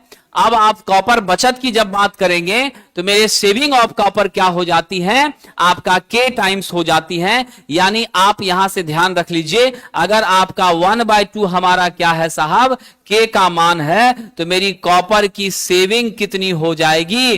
वह भी आपकी 50% हो जाएगी। यानी 1/2 गुना 100 बराबर 50%। यदि मेरा के कितना है? सपोज के लिए 0.9 है, कितना सेविंग हो जाएगा? 90% हो जाएगा। अगर मेरा के क्या है? 0.85 है, तो कितना सेविंग हो जाएगा? 85% हो जाएगा। तो हमेशा याद रखना, कॉपर की सेविंग जो होती है वह के का गुणज होती है ऑटो ट्रांसफार्मर में 2 वाइंडिंग ट्रांसफार्मर की अपेक्षा। तो इसीलिए आप सबको ध्यान रखना है कि हमारे के मान में क्या हो जाएगा? जितना के उतना का बचत। सब क्लियर? आइए साहब, तो ऑटो ट्रांसफार्मर का क्या क्या फायदा है? इसकी संरचना सरल होती है। वोल्टेज को आसानी से क्या कर सकते हैं? परिवर्तित कर सकते हैं। समझ गए? रेंज भी क्या होता है? ज्यादा। आप लोगों ने तो इस तरह का अपने आईटीआई के दौरान प्रैक्टिकल में देखा ही होगा। यह जो उपकरण है, हम जब प्रैक्टिकल करते हैं तो इसके माध्यम से यहां लिखा रहता है 150, 240, 320, 360 अलग अलग वोल्टेज लिखा रहता है। अब फिर इस नोब को घुमा करके उतने पर ले जाके रखते हैं, तब चेक करते हैं कि 300 वोल्ट पर इतना आ रहा है, 320 पर इतना आ रहा है, 400 पर इतना आ रहा है, 150 पर इतना आ रहा है। फिर हम लोग उसके आधार पर ग्राफ बनाने का काम करते हैं। प्रैक्टिकल में तो ये सब चीज आप लोगों ने किया ही होगा, है कि नहीं है? चलिए साहब, आगे बढ़ते हैं। अब जो है हमारी चर्चा होगी साथियों, ऑटो ट्रांसफार्मर में क्या सब दिक्कत है। तो हम सब लोग इस बात को समझते हैं। मैंने आपसे कहा था कि कभी भी इसको स्टेप अप करने का प्रयास नहीं करना है। यदि स्टेप अप करने का प्रयास करिएगा तो एक क्षमता के बाद यह बिल्कुल क्या होता है?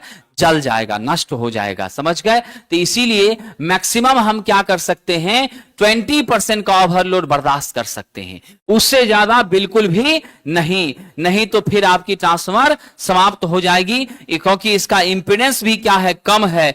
करंट को सहने की ताकत भी इसकी क्या है? कम है। प्राइमरी सेकेंडरी के बीच का प्रतिरोध क्या है साहब? यहां बहुत कम है। दोनों डायरेक्ट जुड़ा होता है, कंडक्टिवली इंडक्टिवली दोनों तरीके से क्या हो रही है? मेरा पावर का ट्रांसफॉर्मेशन हो रहा है। इसीलिए यहां पर इन चीजों को लेके हमें क्या करना है? सचेत रहना है। कहां कहां प्रयोग है? तो पहला मेरा बूस्टर ट्रांसफार्मर। क्वेश्चन यह आ चुका है साथियों, बूस्टर ट्रांसफार्मर के रूप में निम्नलिखित में किसका प्रयोग होता है? तो आप जवाब दीजिएगा, ऑटो ट्रांसफार्मर का। यह वोल्टेज को उत्पन्न नहीं करता, वोल्टेज के लॉस को कंपनसेट करता है। यदि कहीं कम हो गया है तो इससे थोड़ा बढ़ा करके एडजस्ट कर दीजिए, अब वोल्टेज रेगुलेशन आपकी मेंटेन हो जाएगी, आपका काम बन जाएगा। तो बूस्टर ट्रांसफार्मर के रूप में इसका प्रयोग करते हैं। साथ ही साथ हम इसका स्टार्टर के रूप में प्रयोग करते हैं। कहां पर? एसी मशीन में। और एसी में कौन सा machine? 3 phase squirrel cage induction motor. कौन सा मोटर साहब? Squirrel cage induction motor. Automobile में यूज होता है, इलेक्ट्रॉनिक में यूज होता है, वैरियक के रूप में यूज होता है, और इलेक्ट्रॉनिक वाले स्टेबलाइजर में भी इसका यूज करते हैं, क्योंकि स्टेबलाइजर में भी वोल्टेज को घटाना बढ़ाना पड़ता है। जिस स्टेबलाइजर में हाथ से नोब को घुमाकर वोल्टेज घटाया बढ़ाया जाए उसे क्या कहा जाएगा? मैनुअल स्टेबलाइजर कहा जाएगा। जिसमें रिले के माध्यम से ऑटोमेटिक वोल्टेज एडजस्ट करे उसे क्या कहा जाएगा? ऑटोमेटिक या ऑटो कट वोल्टेज स्टेबलाइजर कहा जाएगा। आजकल हम लोग किसका प्रयोग करते हैं? ऑटो कट का प्रयोग करते हैं, है ना विद्यार्थी जी। चलिए आगे बढ़ते हैं साहब। अब हमारे पास दो ट्रांसफार्मर है जिसका नाम इंस्ट्रूमेंट ट्रांसफार्मर है। क्या नाम है साहब? इंस्ट्रूमेंट ट्रांसफार्मर, जिसमें पहला सीटी है और दूसरा पीटी है। सीटी का पूरा नाम है करंट ट्रांसफार्मर। ये उच्च धारा को क्या करता है? मापता है। क्या करता है साहब? उच्च धारा मापने के लिए प्रयोग में लिया जाता है। ये मेरा पीटी है साहब, ये किसके लिए यूज करते हैं? उच्च वोल्टेज को मापने के लिए हम इसका प्रयोग करते हैं। जो क्वेश्चन आ रहा है मैं वही पॉइंट आपको बता रहा हूं। सीटी क्या है? एक प्रकार का स्टेप अप ट्रांसफार्मर है। क्या है साहब? ये स्टेप अप ट्रांसफार्मर है। मेरा पीटी क्या है? स्टेप डाउन ट्रांसफार्मर है। साहब जी आप जानते हैं हमारा जो सीटी है इसका प्राइमरी में क्या होता है? प्राइमरी में टर्न बहुत कम होते हैं। क्या होते हैं? बहुत कम, 1 2 5, इससे ज्यादा नहीं, 1 2 मात्र। इसका सेकेंडरी में क्या होता है? सेकेंडरी में टर्न क्या होती हैं? अधिक होती हैं। इतना ही नहीं साहब, अब यहां पर ध्यान दीजिएगा, इसका सेकेंडरी में आप 3 से 5 एम्पियर का क्या लगाते हैं? अमीटर लगाते हैं। क्या लगाते हैं? 3 से 5 एम्पियर का अमीटर। और फिर हमें क्या मालूम है? गौर कीजिएगा साहब, हमें सेकेंडरी का करंट I2 पता चल गया, ठीक है। हमें पहले से सेकेंडरी का टर्न हम ही जब बनाए हैं तो हमको मालूम है, N2 भी हमको मालूम है। प्राइमरी का टर्न मात्र 1 या 2 है तो वह भी हमको N1 मालूम है। दिक्कत कहां पर है? तो प्राइमरी का करंट हमको मालूम नहीं है, तो प्राइमरी का I1 हमको मालूम नहीं है। आप सब जानते हैं क्या रिलेशन होता है? N2/N1 बराबर I1 बटा I2 होता है। यहां से I1 क्या निकाल लीजिएगा? N2I2 बटे N1। मेरा मान निकल जाएगा कि नहीं निकल जाएगा? 1000 एम्पियर का भी करंट हो कि 3000 एम्पियर का हो, सब हम लोग मात्र 3 से 5 एम्पियर के अमीटर की मदद से सॉल्व कर लेते हैं, निकाल लेते हैं। ये हमारा सीटी है। लेकिन एक छोटी बात और बहुत ही इंपॉर्टेंट पॉइंट, सीटी के सेकेंडरी को कभी भी ओपन नहीं रखा जाता है। हमेशा इसका सेकेंडरी क्या होना चाहिए साहब? ध्यान रखिएगा, इसका सेकेंडरी शॉर्टेड होना चाहिए। सेकेंडरी सदैव बंद होना चाहिए। क्या होना चाहिए? बंद होना चाहिए। अगर आपने इसके सेकेंडरी को खुला छोड़ दिया, प्राइमरी में इतनी ज्यादा धारा सर्कुलेट करेगी, वोल्टेज बहुत बढ़ेगा, तुरंत वह जलकर राख हो जाएगी। इसीलिए हमेशा सीटी के सेकेंडरी को क्या किया जाता है? शॉर्टेड रखा जाता है, बंद रखा जाता है। आज तक की परीक्षा में यही 5 प्रश्न इससे पूछे गए हैं और आने वाले समय में पूछे जाएंगे। एक छोटा सा चीज और बताऊंगा जिसकी संभावना बनती है। पहले अब इसके बारे में देख लेते हैं। उच्च वोल्टेज को मापने के लिए यूज होता है, स्टेप डाउन है साहब। इसमें क्या होता है? आपका प्राइमरी में टर्न आपकी क्या होती है? अधिक होती है। हमारे सेकेंडरी में आपका टर्न क्या होता है? कम होता है। और साहब इसके सेकेंडरी में कितने का विद्यार्थी जी? इसके सेकेंडरी में 110 से 120 वोल्ट का हम क्या लगाते हैं? वोल्ट मीटर लगाते हैं। और फिर हम इसकी मदद से हजारों वोल्ट के प्राइमरी के मान को कैलकुलेट करने में सक्षम हो जाते हैं। यहां क्या कंसेप्ट होता है? मुझे N1 मालूम है, N2 भी मालूम है, V2 भी मालूम है, V1 हमें पता नहीं है। क्या करिएगा साहब? आप जानते हैं N2 बराबर V2/V1। यहां से V1 लिखिएगा, क्या लिखिएगा? V2 N1 बटे N2, ऐसा करके आप मैक्सिमम वैल्यू निकाल लीजिएगा कि नहीं निकाल लीजिएगा? बिल्कुल हो जाएगा। विद्यार्थी इसका सेकेंडरी खुला भी रहे तो कोई दिक्कत नहीं है, सेकेंडरी ओपन भी रहे तो परेशानी नहीं है, समझे कि नहीं? तो इसीलिए याद रखना, निम्नलिखित में किस ट्रांसफार्मर का सेकेंडरी खुला हो तो कोई दिक्कत नहीं है? सीटी की पीटी? पीटी। किसका सेकेंडरी खुला नहीं होना चाहिए? सीटी का नहीं होना चाहिए। किसके प्राइमरी में फ्यू टर्न्स, एक या दो होता है? सीटी में होता है। सीटी एक प्रकार का कौन सा ट्रांसफार्मर है? स्टेप अप है। साहब जी, सीटी जब स्टेप अप है तो उसके सेकेंडरी में कितने रेंज का अमीटर लगाते हैं? 3 से 5 एम्पियर का अमीटर लगाते हैं। Concept clear? विद्यार्थी जी, अब एक छोटी सी चीज है, सिंबल सीटी का कैसा होता है, पीटी का कैसा होता है, जरा साहब बताइए। मैं आपके सामने तस्वीर बना रहा हूं।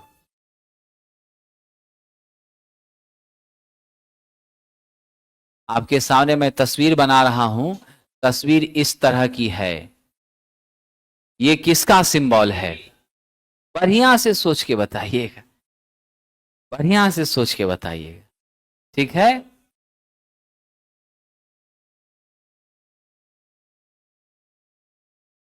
अब जरा सोच के बताएं। चलिए साहब, कुछ भी बोलिए, कोई टेंशन नहीं है, जल्दी बताइए साहब।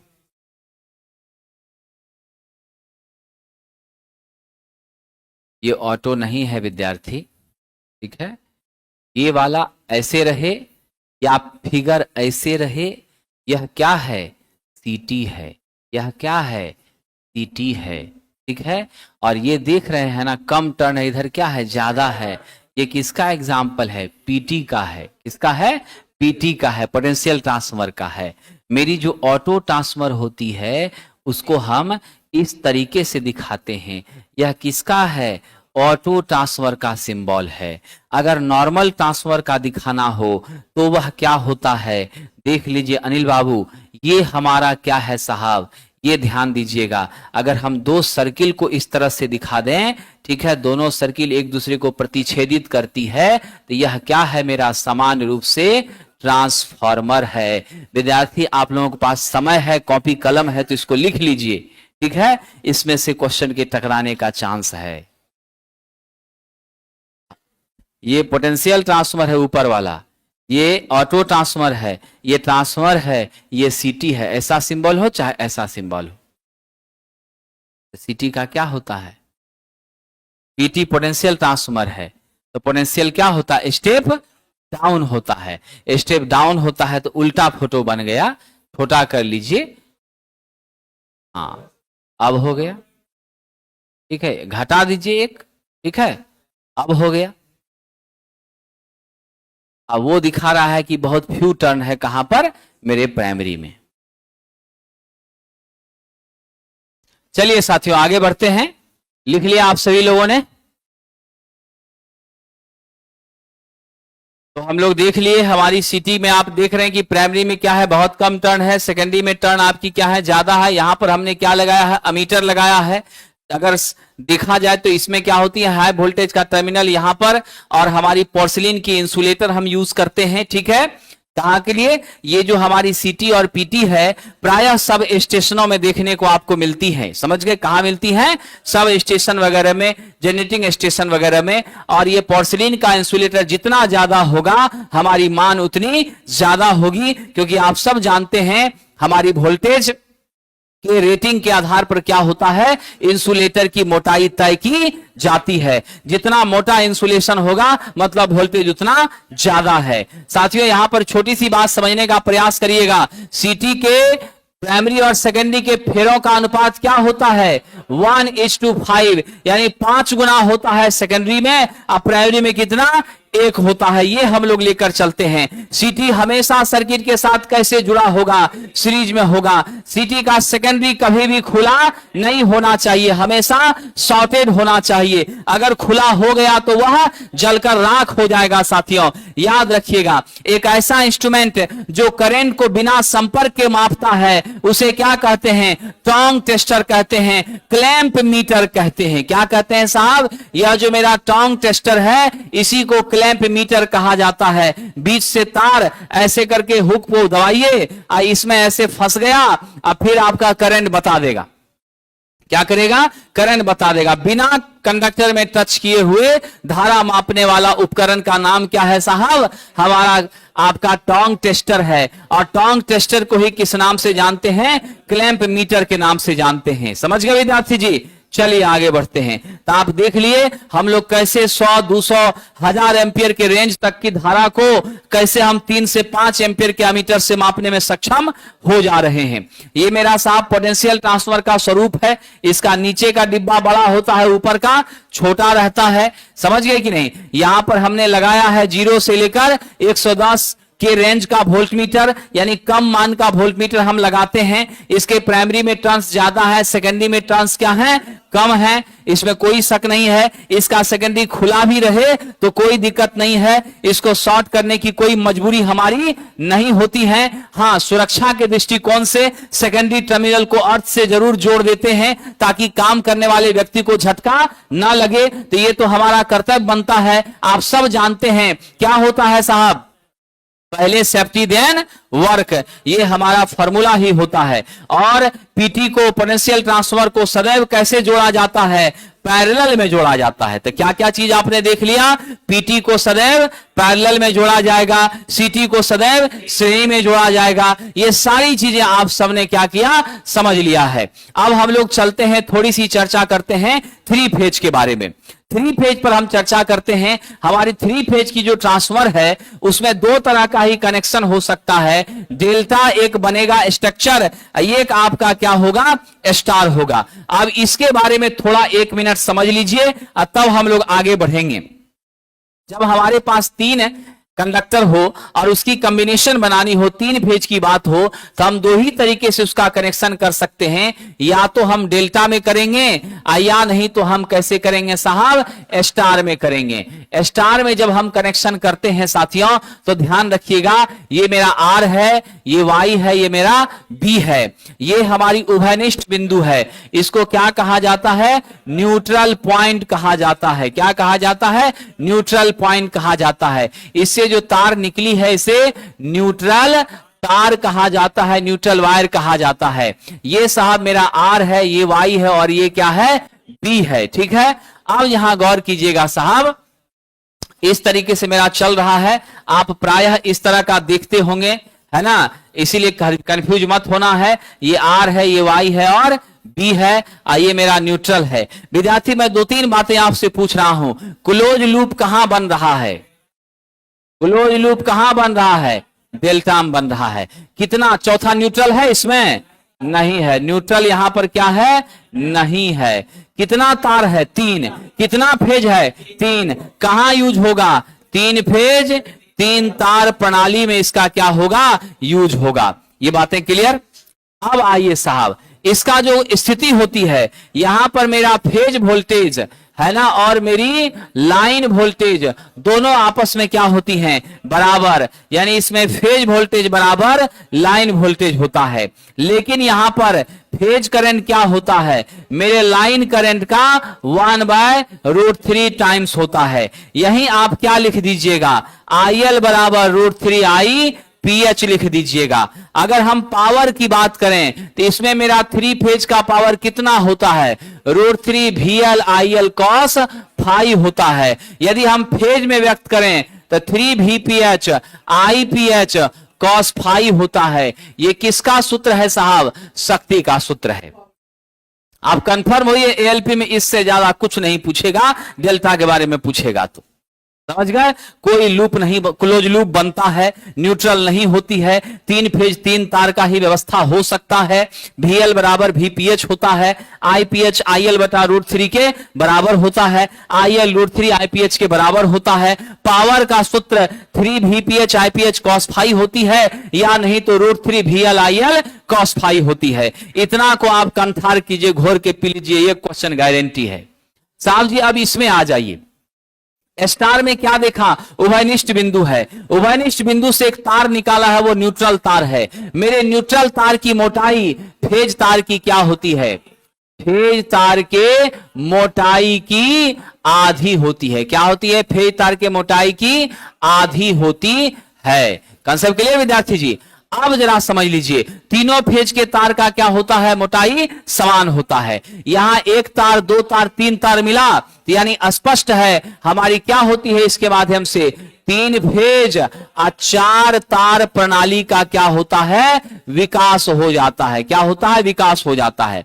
उसके अलावे साथियों, यहां पर मेरा जो सिचुएशन है, आपका VL बराबर √3 VPH होता है। मेरी VPH बराबर VL बटा √3 होती है। मेरी IPH IL के क्या होती है, बराबर होती है। इसमें भी यदि आप पावर देखिएगा तो क्या होगा, √3 VL IL cos phi होगा। इसमें भी यदि आप पावर को फेज में व्यक्त कीजिएगा तो 3 VPH IPH cos phi होगा। और जो बहुत कॉमन चीज दोनों के लिए है, दोनों में सदैव याद रखिएगा, दोनों में आपका फेज का अंतर, दोनों में फेज अंतर 120 डिग्री होता है। दोनों में फेज अंतर कितना होता है, चाहे स्टार हो चाहे डेल्टा हो, 120 डिग्री का होता है। यहां से 4 से 5 प्रश्न लगभग हर सेट में टकराएंगे। जब ये आ रहा है, आज से या कल से बुक आ जाएगा मार्केट में, देखिएगा 6 सेट में क्वेश्चन पक्का का पक्का पूछा हुआ है। हाँ, यही इतने से 3-4 क्वेश्चन टकरा रहा, इस बार भी आएगा ही आएगा। 3 फेज कनेक्शन में दो फेज के बीच कितने का अंतर होता है, 120 का होता है। स्वाभाविक सी बात है। न्यूट्रल से होकर जाने वाली करंट जब 0 होगी तो क्या कहलाएगा, सर्किट बैलेंस होगा। पावर का मान दोनों सर्किट में समान होता है। 3 फेज 4 वायर सिस्टम स्टार में डेवलप होता है, 3 फेज 3 वायर सिस्टम डेल्टा में डेवलप होता है। ये लाइन और फेज के करंट के बीच का रिलेशन, इस पर क्वेश्चन हमेशा पूछा जाता है। समझ गए विद्यार्थी जी। अब एक छोटी बात, जब साहब भी आए हुए हैं तो वो क्या है, हमारा जो स्टार है इसकी विशेषता है साथियों, क्या विशेषता है, इसका प्रयोग पावर एवं लाइट लोड के लिए करते हैं। दोनों तरह के लोड के लिए करते हैं। लाइट मतलब हल्का लोड, प्रकाश का लोड, पंखे का लोड, हम लोगों का सिंगल फेज का सप्लाई। अब पावर मतलब हो गया आपका 400 वोल्ट 415 वोल्ट का लोड, जो कि आटा चक्की मिल में, बर्फ फैक्ट्री में, छोटी इंडस्ट्री में दे रहे हैं। उस दोनों को सप्लाई देने में यहां से क्या होते हैं, हम साहब सक्षम होते हैं। ये किसके द्वारा हो रहा है, स्टार के द्वारा। वोल्टेज कहां ज्यादा मिल रहा है, वोल्टेज कहां ज्यादा मिल रहा है, स्टार में मिल रहा है। समझ गए, वोल्टेज कहां ज्यादा मिल रहा है, स्टार में मिल रहा है। आप देख रहे हैं ना, वहां लाइन और फेज बराबर है। इसका लाइन देख लीजिए, फेज का √3 गुना ज्यादा है। नंबर ऑफ कंडक्टर्स कम लगने के बावजूद भी मेरे स्टार से हमको वोल्टेज क्या मिलती है, अधिक मिलती है।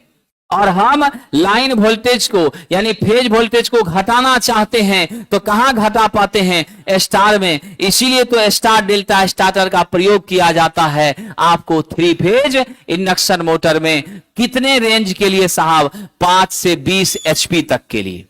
नोट कर लीजिएगा दिमाग में, 5 HP से 20 HP तक आपका SCIM squirrel cage induction motor कौन सा स्टार्टर जी, स्टार डेल्टा स्टार्टर का प्रयोग होता है। स्टार में मेरी शुरुआत में वोल्टेज कम हो जाती है, करंट कम हो जाती है, हम क्या होते हैं, पूरी तरह से सेफ होते हैं, है ना। आपकी स्टार्टिंग करंट के मान में कमी आने से परिपथ सुरक्षित रह जाता है, नहीं तो आपका सर्किट क्या होगा, जल जाएगा।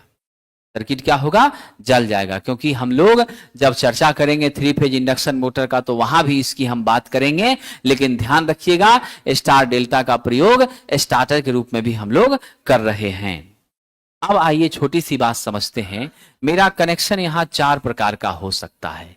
आप स्टार और डेल्टा को जब समझ गए तो हो सकता है दोनों तरफ हम डेल्टा डेल्टा ही कर दें, हो सकता है हम स्टार स्टार ही दोनों तरफ कर दें, हो सकता है हम डेल्टा और स्टार करें, हो सकता है हम स्टार और डेल्टा करें, है ना। ये 4 कनेक्शन हो सकता है। स्टार स्टार के साथ समस्या है कि इसमें उच्च हार्मोनिक्स विकसित होती है। क्या होती है?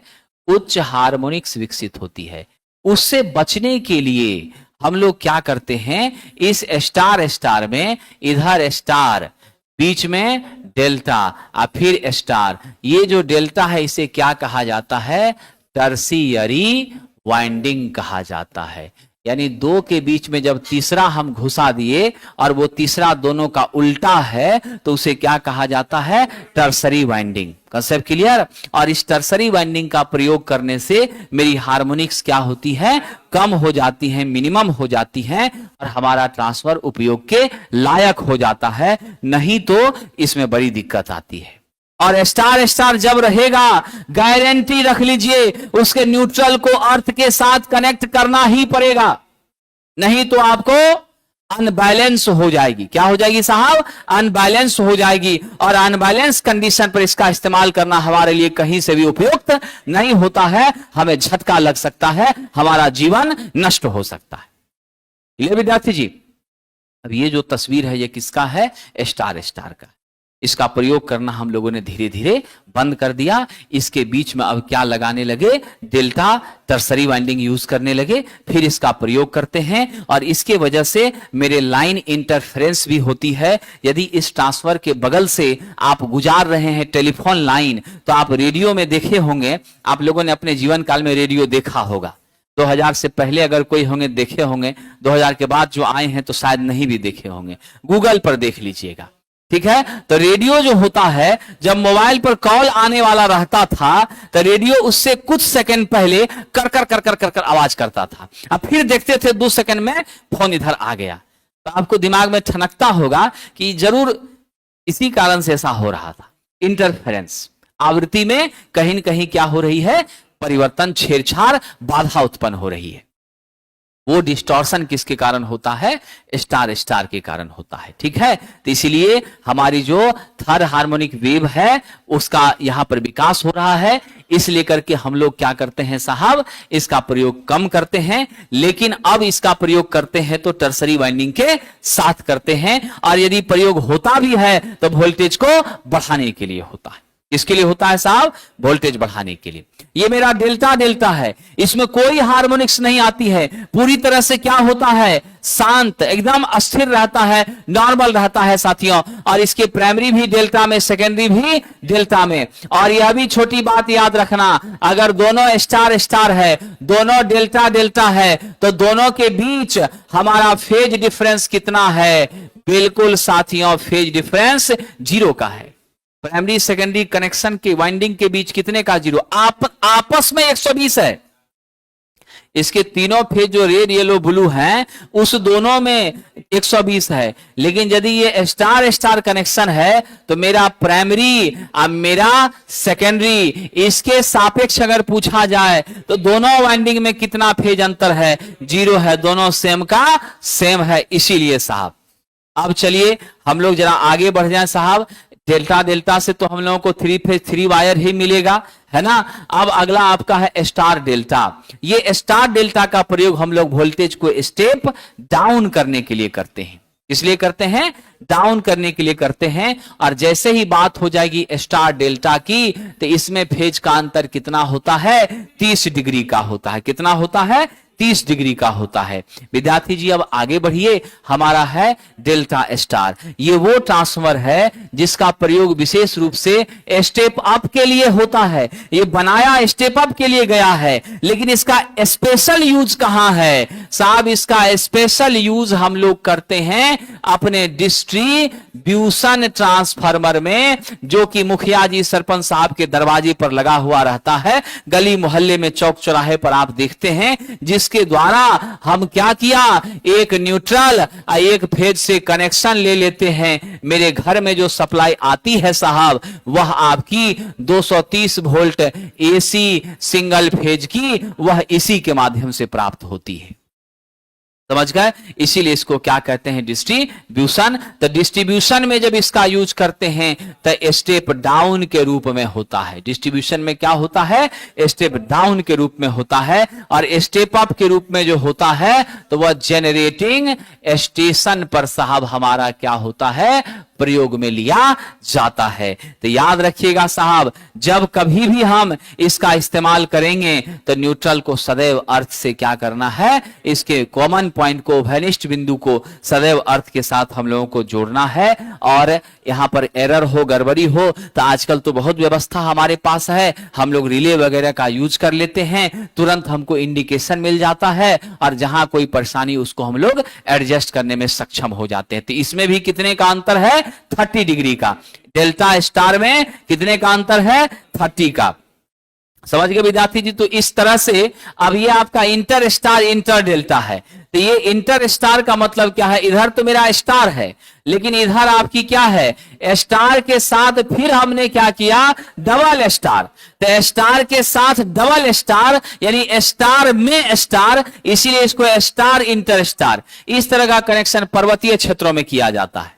समझ गए? क्या किया जाता है, पर्वतीय क्षेत्रों में किया जाता है। और ये डेल्टा इंटर स्टार है, तो इसका भी प्रयोग हम लोग उसी क्षेत्र में वोल्टेज को क्या करने के लिए, स्टेप अप स्टेप डाउन करने के लिए, जहां पर हमको साहब ग्राउंड को कनेक्ट करना पॉसिबल नहीं है। अब पहाड़ी क्षेत्र में कहां मिट्टी खोजिएगा, वहां तो पत्थर है, चट्टान है। अर्थ के साथ कनेक्शन में जाइएगा तो वहां तो आपका 2,000 फीट का नीचे गड्ढा करना पड़ेगा, उतना संभव हो नहीं पाता है। तो ऐसे जगहों पर हम लोग क्या करते हैं, स्टार इंटर स्टार या डेल्टा इंटर स्टार का हम लोग प्रयोग करने का काम करते हैं। ये हाईलाइटेड है, हम लोग ध्यान रखिएगा साहब।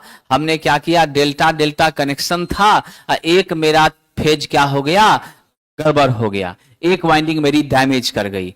तो हम क्या करते हैं, उस डैमेज वाले हिस्से की मरम्मत करने का प्रयास करते हैं। अब बाकी इस दोनों से ये ओपन जब हो गया, तो एक जब ओपन हो गया तो आकृति कैसी बन गई, भी की तरह।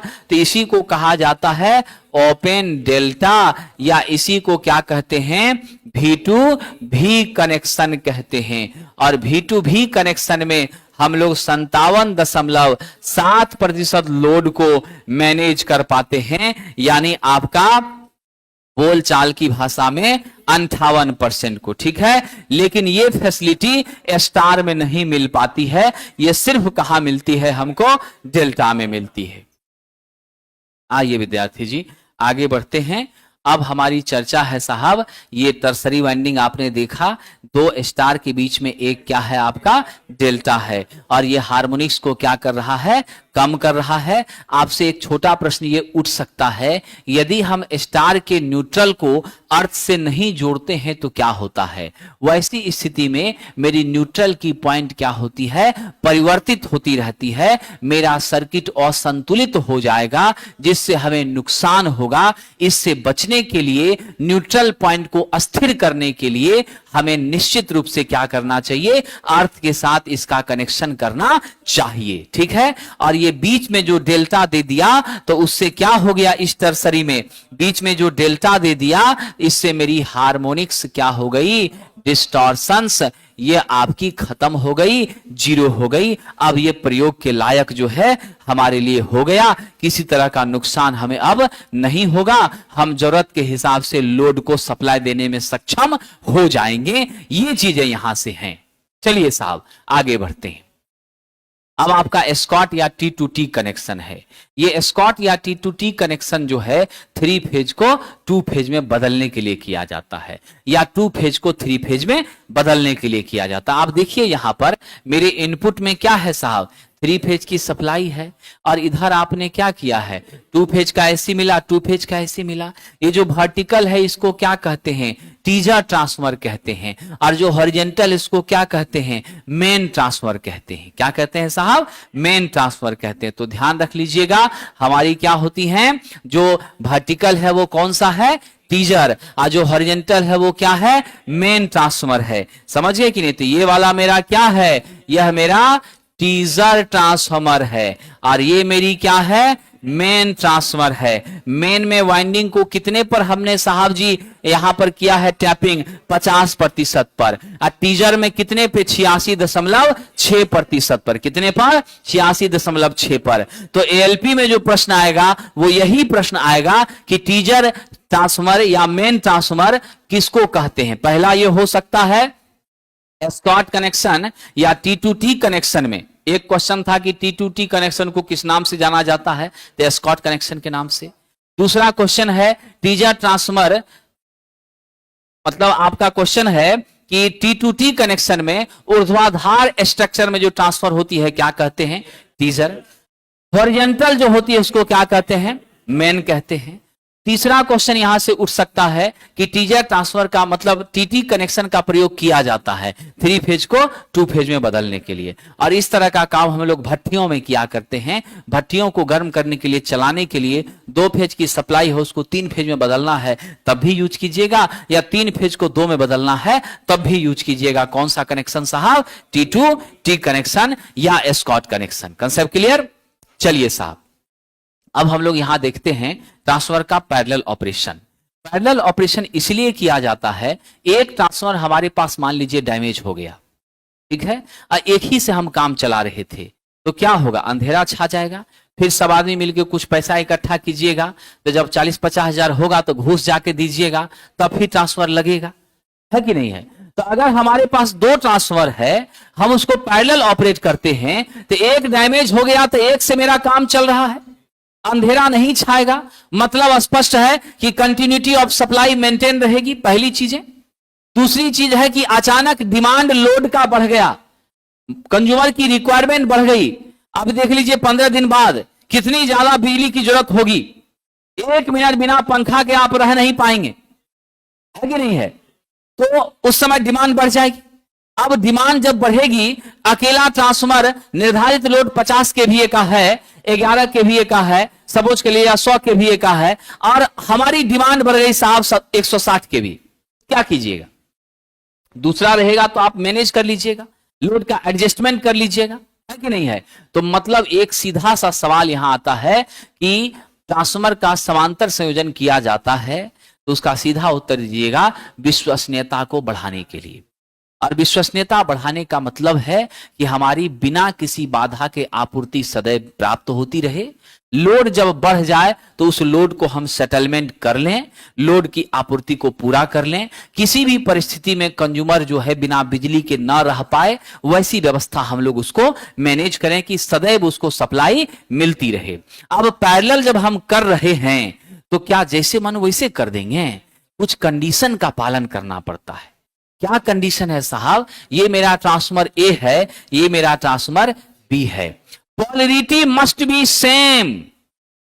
देख लीजिए साहब, ये मेरा क्या है, आपका इनपुट का बस बार है, यह क्या है उधर आउटपुट का बस बार है, ये क्या है आउटपुट का बस बार है। साहब इनपुट मेरी ए की भी इनपुट वाले हिस्से से, मेरी इनपुट बी की भी इनपुट वाले हिस्से से, आउटपुट मेरी ए के भी आउटपुट बस बार से, आउटपुट बी का भी आउटपुट बस बार से जुड़ा होना चाहिए। सारा प्लस एक तरफ, सारा माइनस एक तरफ। ये बात यानी पोलैरिटी, ये प्लस और माइनस क्या बता रहा है, ध्रुवता को, पोलैरिटी को बता रहा। पहला चीज तो ये है, सिंगल फेज की बात हो रही है।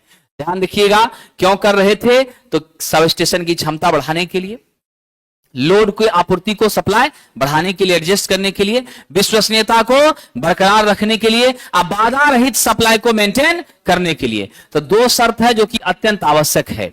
सबसे पहला है साहब, मेरी पोलैरिटी समान होनी चाहिए, मैंडेटरी है, नहीं होगा तो काम ही नहीं चलेगा।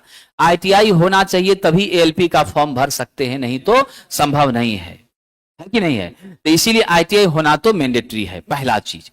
दूसरा देख लीजिए, वोल्टेज का रेशियो क्या होना चाहिए, समान होना चाहिए, इसमें कोई शक नहीं है।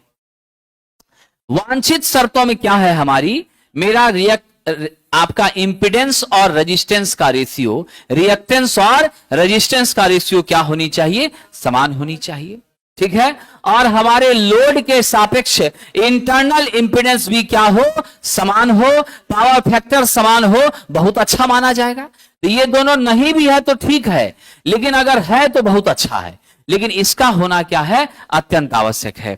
कई बार ऐसा रहता है कि मेरी केवीए रेटिंग का समान होना चाहिए, तो बिल्कुल भी नहीं होना चाहिए। यह ना अनिवार्य शर्त है ना वांछित शर्त है। एक ट्रांसफर है 50 केवीए का और दूसरा है 100 केवीए का, तो बड़े आराम से दोनों को हम क्या कर सकते हैं, पैरेलली ऑपरेट कर सकते हैं। ये सिंगल फेज की बातें थी साहब, लेकिन यदि 3 फेज में जाएंगे तो फेज सीक्वेंस निश्चित रूप से समान होना चाहिए।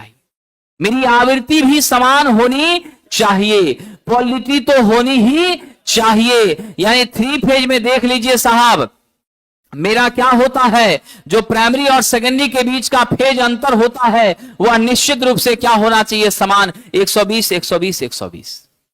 दूसरे नंबर पर फेज सीक्वेंस RYB भारत का पॉजिटिव फेज सीक्वेंस है, दूसरा का भी क्या होगा, RYB का RYB के साथ ही कनेक्शन होगा, इसमें कोई शक नहीं है। चलिए साहब आगे बढ़ते हैं। तीसरा इंपॉर्टेंट पॉइंट है, मेरे टर्मिनल वोल्टेज का अनुपात भी क्या होना चाहिए, समान। इसका अनुपात टर्मिनल वोल्टेज का, पहले का और दूसरे का, फेज वोल्टेज का नहीं, ये तीनों चीजें। अब कनेक्शन पर क्वेश्चन ये था, निम्नलिखित में किस प्रकार के 3 फेज ट्रांसफार्मर को पैरेलल में जोड़ा जा सकता है। तो देख लीजिए साहब, स्टार स्टार यदि एक ट्रांसफार्मर है तो दूसरा भी स्टार स्टार होगा तभी जुटेगा। अगर पहला डेल्टा डेल्टा है तो दूसरा भी डेल्टा डेल्टा होगा तभी जुटेगा। अगर अगला आपका स्टार स्टार है, डेल्टा डेल्टा है तो जुट सकता है, क्योंकि यहां भी 0 का फेज अंतर, यहां भी 0 का फेज अंतर। तो अगर डेल्टा स्टार है 30 का, डेल्टा स्टार है 30 का तभी जुटेगा। स्टार डेल्टा है तो डेल्टा स्टार है तभी आपका जुटेगा। ए हो सकता है, लेकिन ये जो सोचिएगा कि डेल्टा डेल्टा एक है और दूसरा हम डेल्टा स्टार कर दें, ये संभव नहीं है। समझ गए कि नहीं। तो जैसा पहला वैसा ही दूसरा। यदि फेज अंतर पहला में 30 है तो दूसरा का भी कनेक्शन में 30 हो तो चलेगा। अगर पहला में 0 है तो दूसरा भी 0, पहला 180 है तो दूसरा भी 180, तभी जुट सकता है, अन्यथा संभव नहीं है विद्यार्थी जी। तो आइए जरा देख लें, हम सब लोगों ने समझ लिया है कई तरह के फायदे होते हैं, नुकसान भी इसका है, जगह ज्यादा छेक लेता है कि नहीं, क्या करता है, जगह ज्यादा छेक लेता है। अब हम लोग आखिरी दौर में है साथियों, विदाई के चरण पर पहुंच रहे हैं। फिर इसके बाद प्रश्नों को ही करना है, और वो क्या है, शीतलीकरण, ट्रांसफार्मर का ठंडा करना, ये अत्यंत आवश्यक है। ट्रांसफार्मर का शीतलन आवश्यक है, जो कि ट्रांसफार्मर में हीट लॉसेस होती हैं। क्या होती हैं, हीट लॉसेस होती हैं। और ये लॉसेस किस रूप में परिलक्षित होती हैं साथियों, आप सब जानते हैं, उष्मा के रूप में। और ये लॉसेस 2 ही हैं, एक आयरन लॉस है, एक आपका कॉपर लॉस है। और इस दोनों के कारण हीट मिलती है। उस हीट से क्या होता है, मेरी तेल गर्म होती है, और जब ऑयल गर्म होती है तो नेचुरली हमारा इंसुलेशन कमजोर होता है। और तो और साहब, अगर ऑयल नहीं भरा है आपने, आपका क्या है, एयर कूल ट्रांसफार्मर है, तो वैसे केस में वाइंडिंग का जो लेमिनेशन है वह परत धीरे धीरे पिघलने लग जाता है, शॉर्ट सर्किट होने की चांसेस बनती है, ट्रांसफार्मर आपका जलकर राख हो सकता है। इस दुर्घटनाओं से बचने के लिए हमको क्या करना है, शीतलन करना है साहब। और आप सब तो जानते हैं, तेल हमारा जो है यह 2 तरह का काम करता है, एक इंसुलेशन का और दूसरा कूलिंग का। एक किसका साहब, इंसुलेशन का, दूसरा कूलिंग का। हमारे तेल की डाइलेक्ट्रिक स्ट्रेंथ कितनी होनी चाहिए, 30 किलो वोल्ट प्रति mm होनी चाहिए। कैसी होनी चाहिए, 30 किलो वोल्ट प्रति mm होनी चाहिए। रासायनिक नाम क्या है, पायरोक्लार है। क्या है साहब, पायरोक्लार है। कौन सा तेल यूज करते हैं, नेफ्था बेस्ड या पैराफिन बेस्ड करते हैं। क्या करते हैं, नेफ्था या पैराफिन बेस्ड ऑयल का इस्तेमाल करते हैं। साथियों ध्यान रखना, उष्मा का सुचालक होना चाहिए, विद्युत का कुचालक होना चाहिए। इसकी साहब हमारी जो आपका फ्लैश पॉइंट है 140 डिग्री सेल्सियस होती है। हवा से नमी को सोखने की गुणवत्ता इसमें कम होनी चाहिए। अगर नमी चला जाएगा तो इसकी डाइलेक्ट्रिक स्ट्रेंथ कमजोर हो जाएगी। इससे बचने के लिए ब्रीदर का प्रयोग करते हैं, जो नमी रहित हवा को अंदर प्रवेश कराता है। क्या करता? नमी रहित हवा को प्रवेश कराता है, नमी को सोख लेता है। साहब ब्रीदर के बारे में कल बताया था मैंने कि ब्रीदर का जब नमी नहीं सोखा है रंग कैसा होना चाहिए? नीला। जब सोखता है तो धीरे धीरे बैगनी, और जब गुलाबी हो जाता है तो उसको दोबारा गर्म करना चाहिए और फिर से उसको ब्लू बनाना चाहिए। बार बार ऐसा करने पर जब वो पीला हो जाए इसका मतलब है वो काम के लायक बचा नहीं है, अब नया उसमें भरिए। अगर सिलिका जेल मार्केट में शॉर्ट कर गया है तो किसका यूज कीजिएगा? कैल्शियम क्लोराइड का। किसका कीजिएगा? कैल्शियम क्लोराइड का यूज कीजिएगा। विद्यार्थी जी, पहला मेरा है नेचुरल कूलिंग ट्रांसफार्मर। आप जो स्टेबलाइजर में यूज करते हैं छोटा ट्रांसफार्मर, वो नेचुरल कूलिंग है, उसमें कुछ नहीं। अंदर देखते हैं ना स्टेबलाइजर का नीचे में हल्का सा छिद्र रहता है, वेंटिलेटिंग डक्ट बना रहता है, हवा आता जाता है कि नहीं है? बड़े आराम से शीतलन होते रहता है। नहीं तो अब तो पंखा भी आजकल आप लोग तो इलेक्ट्रॉनिक वाले पंखों लगवा दिए हैं, अंदर में पंखा लगा दिया है, घूम रहा है, हवा लग रहा है, ठंडक है। लैपटॉप में विद्यार्थी जी पंखा चलता है कि नहीं चलता है जी? इतना कलाकार है ये, रजाई के ऊपर लैपटॉप रख के तब कोर्स करता है। सोचिए, रजाई के ऊपर, और रजाई जो है लैपटॉप के नीचे वाले भाग को पूरा बंद कर देती है, और वो जो पंखा हवा जो छोड़ रहा है वो गर्मी बाहर नहीं जाती है, हीट का सिंक नहीं हो पाता है, और जिसके वजह से लैपटॉप इसका बार बार जो है गड़बड़ा रहा। 15 दिन पर जाता है ठीक कराने के लिए। बताइए, उसको टेबल पर रखिए, नीचे उसमें हल्का उठा हुआ बना रहता है ना, लेयर बना रहता है, और तब आपका हवा जो है क्या होगी? कूलिंग प्रॉपर होगी, एयर का सर्कुलेशन होगा। आप तो टेक्निकल आदमी है, थोड़ा ध्यान रखिए, है कि नहीं है?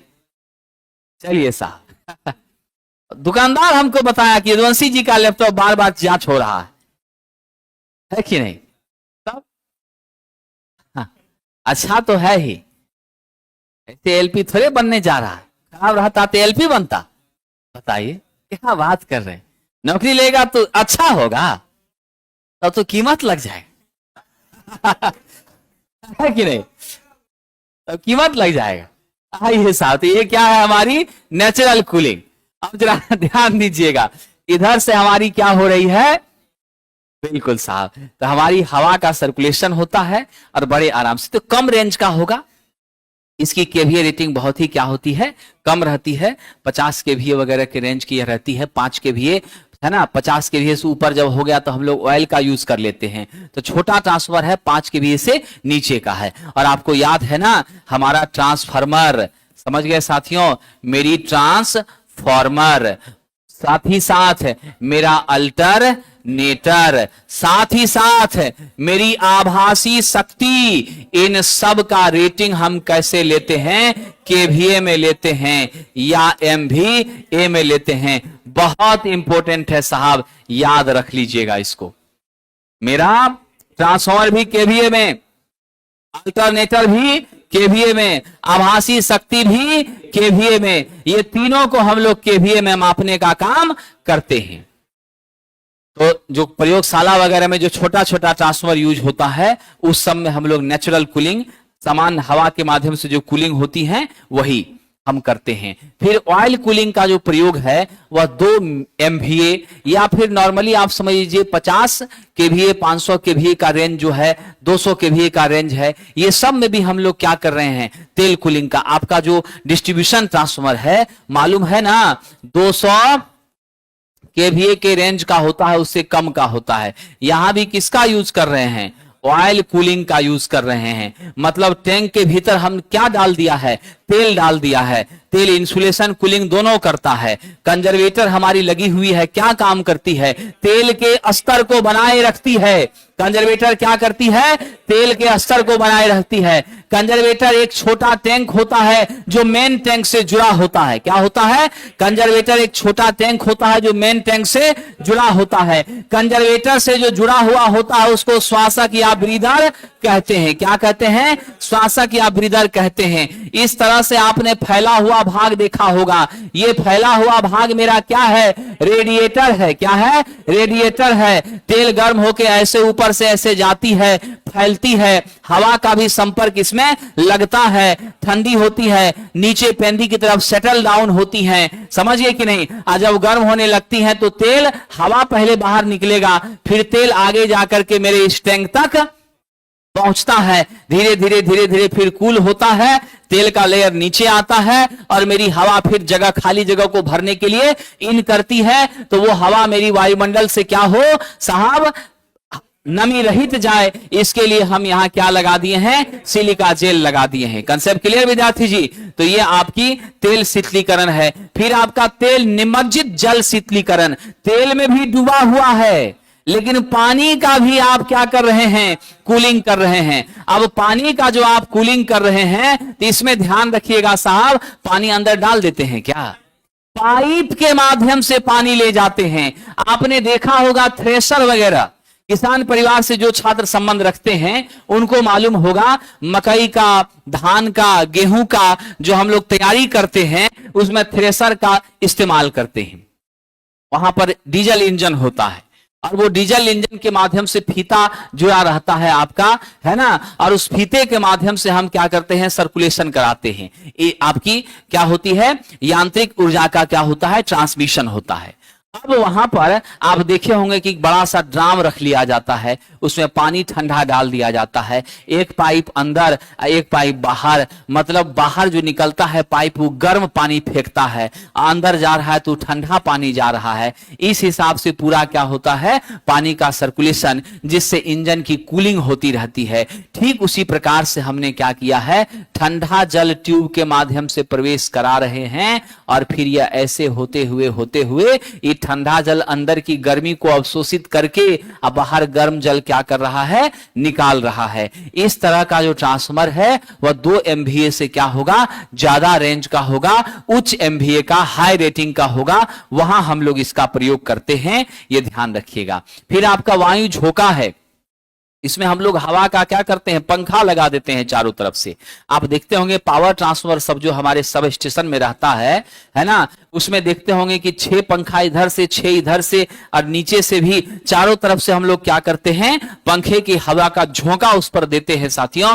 हालांकि इसमें क्या दिक्कत है? तो मेरा इंसुलेशन कमजोर हो जाता है, प्लस हमको अलग से बिजली का भी खर्चा आ रहा है उसको ठंडा करने के लिए। और ये सब हमको करना इसलिए पड़ता है साथियों, क्योंकि नहीं करेंगे तो 1000 या 500 रुपए का ट्रांसफर होता नहीं है, करोड़ों का इसमें क्या है साहब? इन्वेस्टमेंट हमारी होती है, समझिए कि नहीं। तो इस तरह से कई प्रकार का हमारा क्या है? मेथड ऑफ कूलिंग है।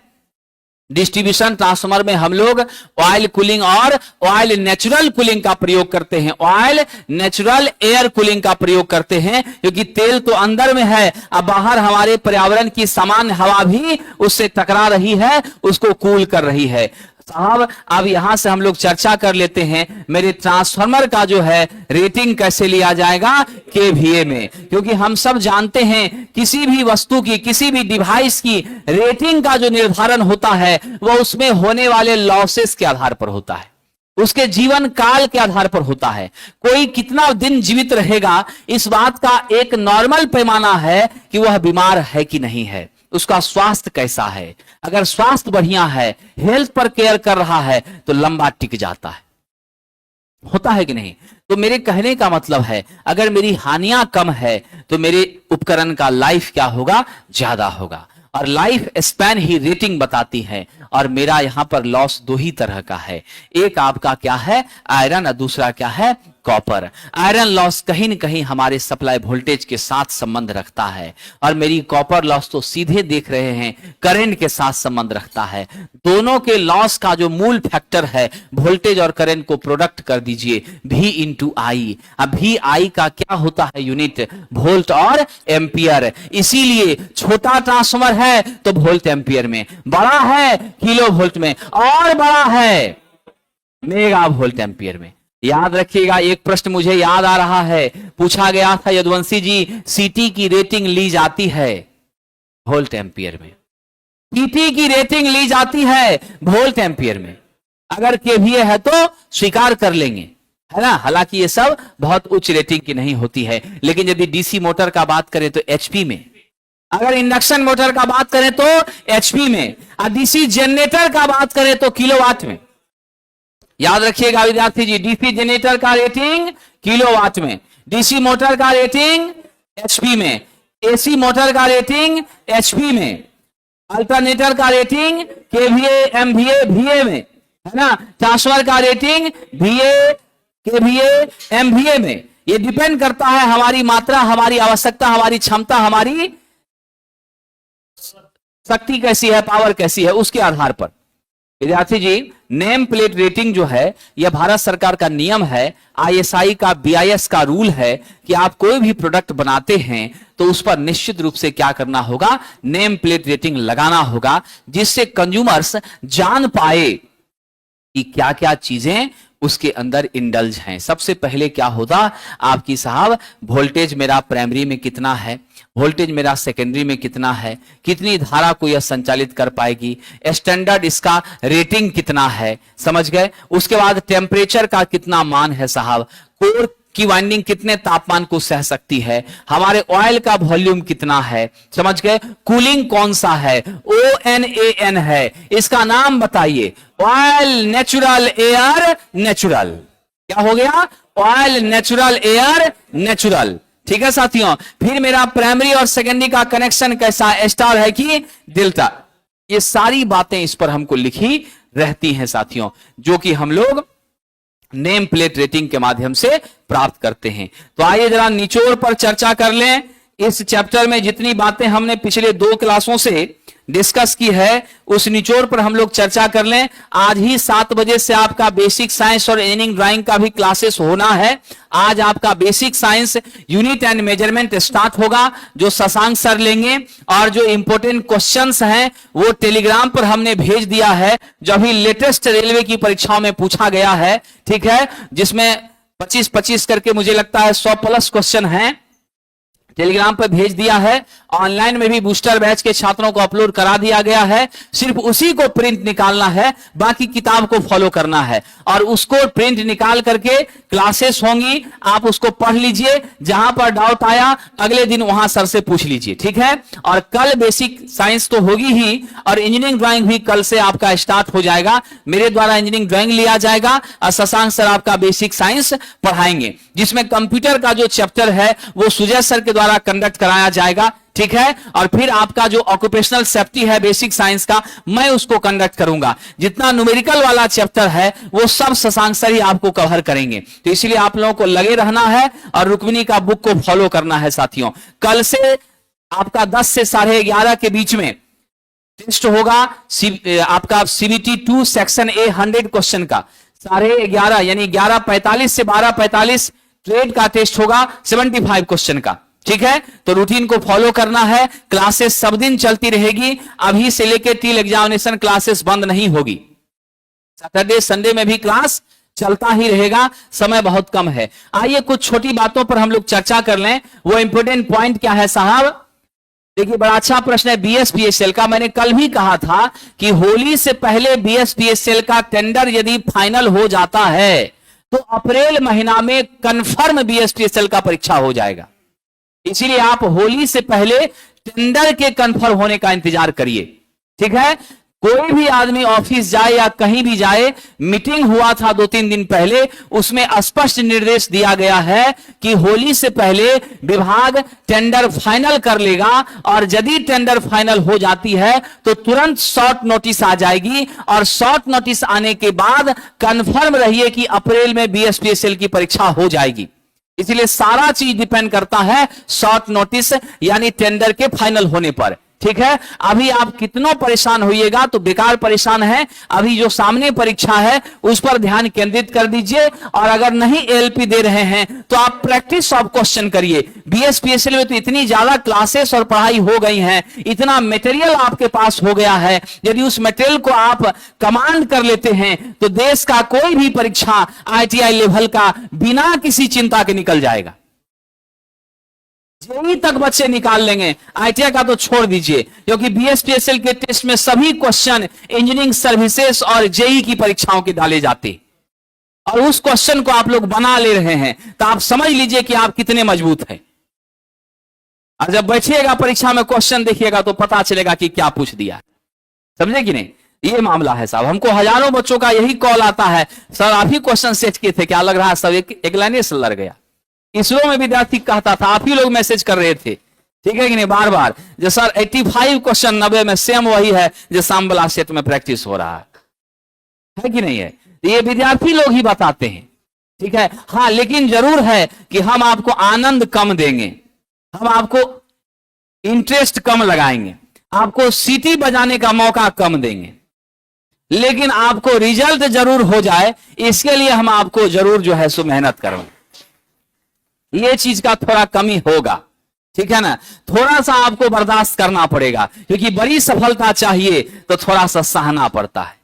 मस्ती भी चाहिएगा तो थोड़ा मुश्किल है, क्योंकि दरवाजा पर बारात खड़ी है कि नहीं है, इधर सब्जी भी कटा नहीं है, तो दोनों हाथ और दोनों पैर से काटना पड़ेगा, लोहिया चढ़ाना पड़ेगा, भट्टी जलाना पड़ेगा। तो माहौल ये है साहब, ठीक है कि नहीं, तो बर्दाश्त थोड़ा करना पड़ेगा।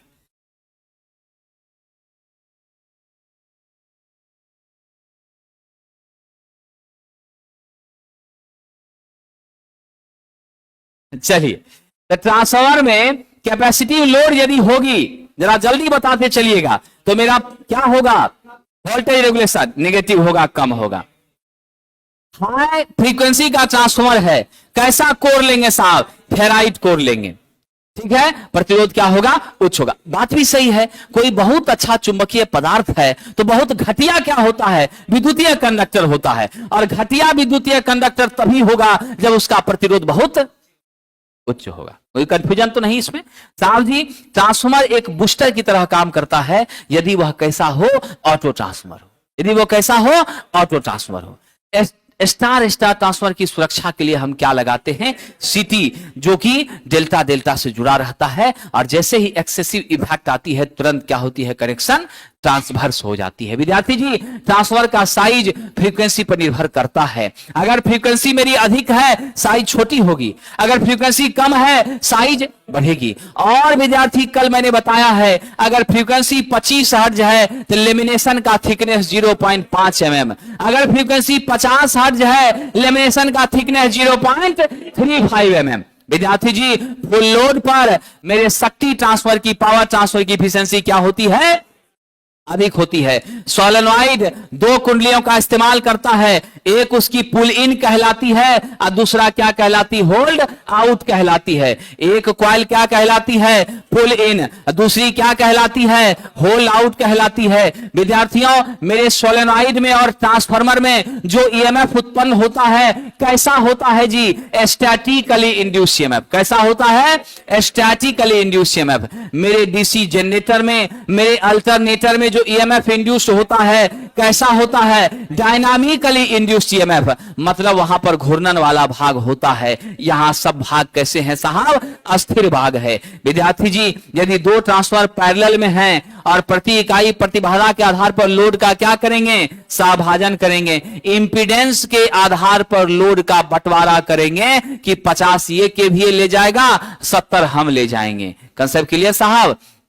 विद्यार्थी जी, उच्च गुणवत्ता के चुंबकीय पदार्थ का यूज करने से, बढ़िया क्वालिटी का मैग्नेटिक मटेरियल यूज करने से, सीआरजीओएस का यूज करने से हिस्टैरिसीस लॉस क्या होती है, कम हो जाती है। विद्यार्थी जी, हम सब याद रखिएगा, पतला लेमिनेशन का यूज करने से क्या कम हो जाती है, एडी करंट लॉस कम हो जाती है। पतले लेमिनेशन के प्रयोग से क्या कम हो जाती है, एडी करंट लॉस कम हो जाती है। विद्यार्थियों ध्यान रखिएगा, ऑटोमोबाइल में इग्निशन कॉइल जो है वह क्या होता है, स्टेप अप ट्रांसफर होता है, वोल्टेज ज्यादा देता है, स्पार्क उत्पन्न कराने के लिए इसका यूज करते हैं, जिसके वजह से कंबशन होता है। आप लोग तो जानते हैं, मेरे ऑटोमोबाइल में 4 स्ट्रोक होता है। पहला क्या है, सक्शन, दूसरा क्या है, compression, suction, compression, combustion, exhaust. यह भी क्वेश्चन पूछा हुआ है। हमारे इंटरनल इंजन में 4 स्ट्रोक होता है। पहला क्या है साहब, सक्शन, दूसरा क्या है, कंप्रेशन, तीसरा क्या है, कंबशन, और चौथा क्या है, एग्जॉस्ट। तो मेरे विद्वान साथियों, जो मेरा कंबशन होता है उसमें चिंगारी की आवश्यकता होती है। वह चिंगारी कौन देता है? स्पार्क प्लग देता है। राजदूत मोटरसाइकिल जिन लोगों ने देखा होगा, उसमें सब मोटरसाइकिल में रहता है, लेकिन राजदूत में रहता था और वो कांटी जैसा रहता था। आप देखते होंगे कि नहीं स्टार्ट होता था। लोग क्या करते थे? बालू पर ऐसे ऐसे घस देते थे और फिर लगा करके करते थे चिंगारी, फिर चालू हो गया गाड़ी, है ना। और कील में ही हल्का सा ठोक के गाड़ियों आप चालू कर देते थे, चाबी उसी से बना लेते, कांटिए से खोल देते थे। अब तो राजदूत भी डिजाइन बदल दिया है, नया मॉडल एकदम आ गया, बुलेट को पछाड़ रहा है। साहब जी आज ध्यान रखिएगा, आजकल हम लोग पावर ट्रांसफर में किसका यूज करने लगे हैं? CRGS का यूज करने लगे हैं। साथियों हमारी जो पावर, ध्यान रखिएगा कि ट्रांसफर का ओपन सर्किट टेस्ट जो है क्या ज्ञात होता है? उससे iron loss. Short circuit test से क्या ज्ञात होता है साहब? कॉपर लॉस ज्ञात होता है। ट्रांसफार्मर में जो हमारा तेल है वह विद्युत रोधी होना चाहिए, विद्युत का कुचालक होना चाहिए, उसकी फ्लैश पॉइंट कितनी होनी चाहिए? 140 डिग्री सेल्सियस होनी चाहिए। ऑटो ट्रांसफार्मर में कॉपर की बचत होती है, समझ गए? कितनी गुना होती है? के गुना होती है, के गुना होती है, के टाइम्स होती है, जहां के क्या है? मेरा ट्रांसफॉर्मेशन रेशियो है। साथियों विद्यार्थी जी ध्यान रखिएगा, ऑटो ट्रांसफार्मर का वोल्टेज रेगुलेशन क्या होता है? बढ़िया होता है। इसको रेगुलेटिंग ट्रांसफार्मर कहते हैं। जरूरत के हिसाब से वोल्टेज के मान को घटा बढ़ा सकते हैं। बूस्टर ट्रांसफार्मर के रूप में इसका प्रयोग करते हैं। और तो और साथियों, यह जो मेरा ऑटो ट्रांसफार्मर है इसका प्रयोग स्टार्टर के रूप में 3 phase induction motor, squirrel cage type के इंडक्शन मोटर में करते हैं, जहां इसकी क्षमता कितनी होती है? 20 HP से ऊपर होती है। क्या होती है? 20 HP से ऊपर होती है। यह सूत्र भी पूछा जाता है, ट्रांसफार्मर में भंवर धारा हानि का मान होगा KE BM square F square T square. यहाँ T क्या है? लेमिनेशन की थिकनेस है। आप देख रहे हैं अगर आपका थिकनेस बढ़ेगा, मोटा इंसुलेशन होगा, मेरा एडी करंट लॉस क्या हो जाएगा साहब? बिल्कुल आपका बढ़ेगा। इसीलिए हम क्या करते हैं? पतले लेमिनेशन का साथियों प्रयोग करने का काम करते हैं।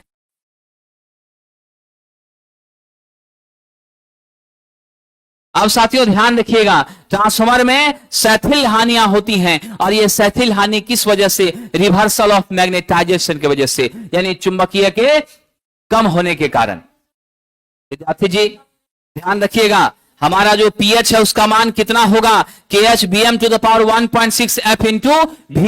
ये भी क्या है? आयतन है, ये वोल्टेज नहीं है। ये ध्यान रखिएगा साहब। चलिए साथियों इंपॉर्टेंट पॉइंट यहां पर है, मेरी इफिशियंसी कब मैक्सिमम होगी? मेरी इफिशियंसी मैक्सिमम होगी जब PI PCU के क्या हो जाए? बराबर हो जाए। PI PCU के क्या हो जाए? बराबर हो जाए। यानी हमको PCU को खींच के इसके बराबर करना है, तब मेरा क्या होगा? कम मान होगा। साथियों हमें KVA चाहिए, मैक्सिमम मैग्नीट्यूड कितना मिलेगा? किस भार पर मुझे मैक्सिमम इफिशियंसी मिलेगी? तो KVA एट मैक्सिमम इफिशियंसी का सूत्र होता है फुल लोड KVA गुना √PI बटे PCU होता है। वोल्टेज रेगुलेशन न्यूनतम मिलती है 10φ2 का मान -R02 बाय X02 होता है। अधिकतम मिलती है 10φ2 का मान X02 बाय R02 होता है। साहब इस स्थिति में पावर फैक्टर आपका क्या होता है? लैगिंग होता है। क्या होता है सरकार? लैगिंग होता है। मेरे ट्रांसफार्मर सदैव किस पे काम करते हैं? AC पर। अगर DC दीजिएगा तो क्या होगा? मेरा प्राइमरी सबसे पहले जल जाएगा, समझ गए साहब। और जब AC सप्लाई दे रहे हैं हम ट्रांसफार्मर को, तो इसका फ्लक्स भी कैसा होता है? अल्टरनेटिंग। कैसा होता है साहब? अल्टरनेटिंग होता है। ये ध्यान रखिएगा। आदर्श ट्रांसफार्मर के वाइंडिंग में किसी भी तरह का ओहमिक रेजिस्टेंस नहीं होता, कोई भी लॉसेस नहीं होती, कोई लीकेज रिएक्टेंस नहीं होता। हमारी एफिशिएंसी क्या होती है? 100% होती है। साथियों ट्रांसफार्मर का जो मेन फ्लक्स है वोल्टेज और फ्रीक्वेंसी पर क्या करता है? निर्भर करता है। तो विद्यार्थी जी इस तरह से कई सारी बेसिक बातों को हम लोगों ने देख लिया है, और ये इंपॉर्टेंट पॉइंट्स थे जिसमें हम सब ने देखा। यहां देखिएगा, अगर y 0 है, कितने का कौन होगा? 0 का। इसका मतलब y बड़ा है मतलब आपका हाई वोल्टेज है, y छोटा है मतलब लो वोल्टेज है। कैपिटल Y मतलब स्टार कनेक्शन, स्मॉल y मतलब स्टार कनेक्शन। दोनों तरफ स्टार स्टार है, लेकिन पहला हाई है दूसरा लो है, मतलब स्टेप डाउन है। 0 का मतलब 0 का phase shifting. DD zero phase shifting. अगर जीरो का फेज अंतर हो थ्री फेज के हमारे ट्रांसफार्मर में तो किस ग्रुप में रखा जाता है? ग्रुप 1 में रखा जाता है। YD1 और DY1 यानी अगर -30 का अंतर हो तो किस में रखते हैं? ग्रुप 2 में रखते हैं।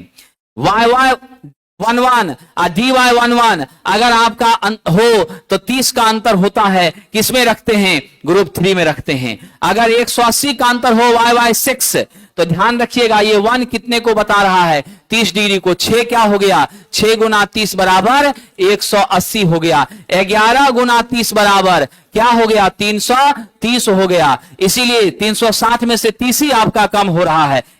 360 में से आपका क्या हो रहा? 30 ही कम हो रहा है। इसीलिए यहां क्या लिख दिया हमने? +30। तो याद रखना अगर 0 डिग्री है ग्रुप 1 होगा, 30 डिग्री माइनस में है ग्रुप 2 होगा, 30 डिग्री प्लस में है ग्रुप 3 होगा, अगर 180 डिग्री है ग्रुप क्या हो जाएगा? 4 हो जाएगा। तो साथियों इसके साथ ही ट्रांसफार्मर को पढ़ाने का काम समाप्त होता है। अब आप लोगों को प्रश्नों की तरफ जाना है। आप लोग अपने से भी प्रयास कीजिए और कल की कक्षा में हम लोग इसके प्रश्न को भी देखेंगे और अगले चैप्टर की ओर भी बढ़ेंगे। आप सबको मालूम है प्लेटफॉर्म बाय नवीन कुमार सिंह एप्लीकेशन पर बेसिक साइंस इंजीनियरिंग ड्राइंग की क्लासेस आज से आरंभ हो रही है, जिसका नाम है बूस्टर रिवीजन बैच। ये बैच ऑफलाइन में भी चल रही है। ऑफलाइन में सिर्फ हमारी फीस है 600 रुपीज, 599। ऑनलाइन में इस बैच की फीस है मात्र 199। बेसिक साइंस आपको शशांक सर पढ़ाएंगे, इंजीनियरिंग ड्राइंग मेरे द्वारा क्लास लिया जाएगा और ट्रेड की भी क्लासेस 5 से 7 PM में आरंभ हो गई हैं और इसका भी एप्लीकेशन पर उपलब्ध है booster revision batch trade theory. और इसकी फीस है ऑफलाइन में 999, ऑनलाइन में मात्र 199। आप सभी लोग इन क्लासेस से जुड़ करके अपनी तैयारी मजबूत कर सकते हैं और अंतिम समय में 45 नंबर का जो लक्ष्य रखा गया है उसको प्राप्त कर सकते हैं, क्योंकि पास तो आपको 28 पर होना है। मेरा मानना है कि 45 का टारगेट कीजिए ताकि आप ये ना कहें कि 0.5 से सर मेरा रह गया। बहुत बहुत धन्यवाद साथियों, आपके उज्जवल भविष्य हेतु शुभकामनाएं।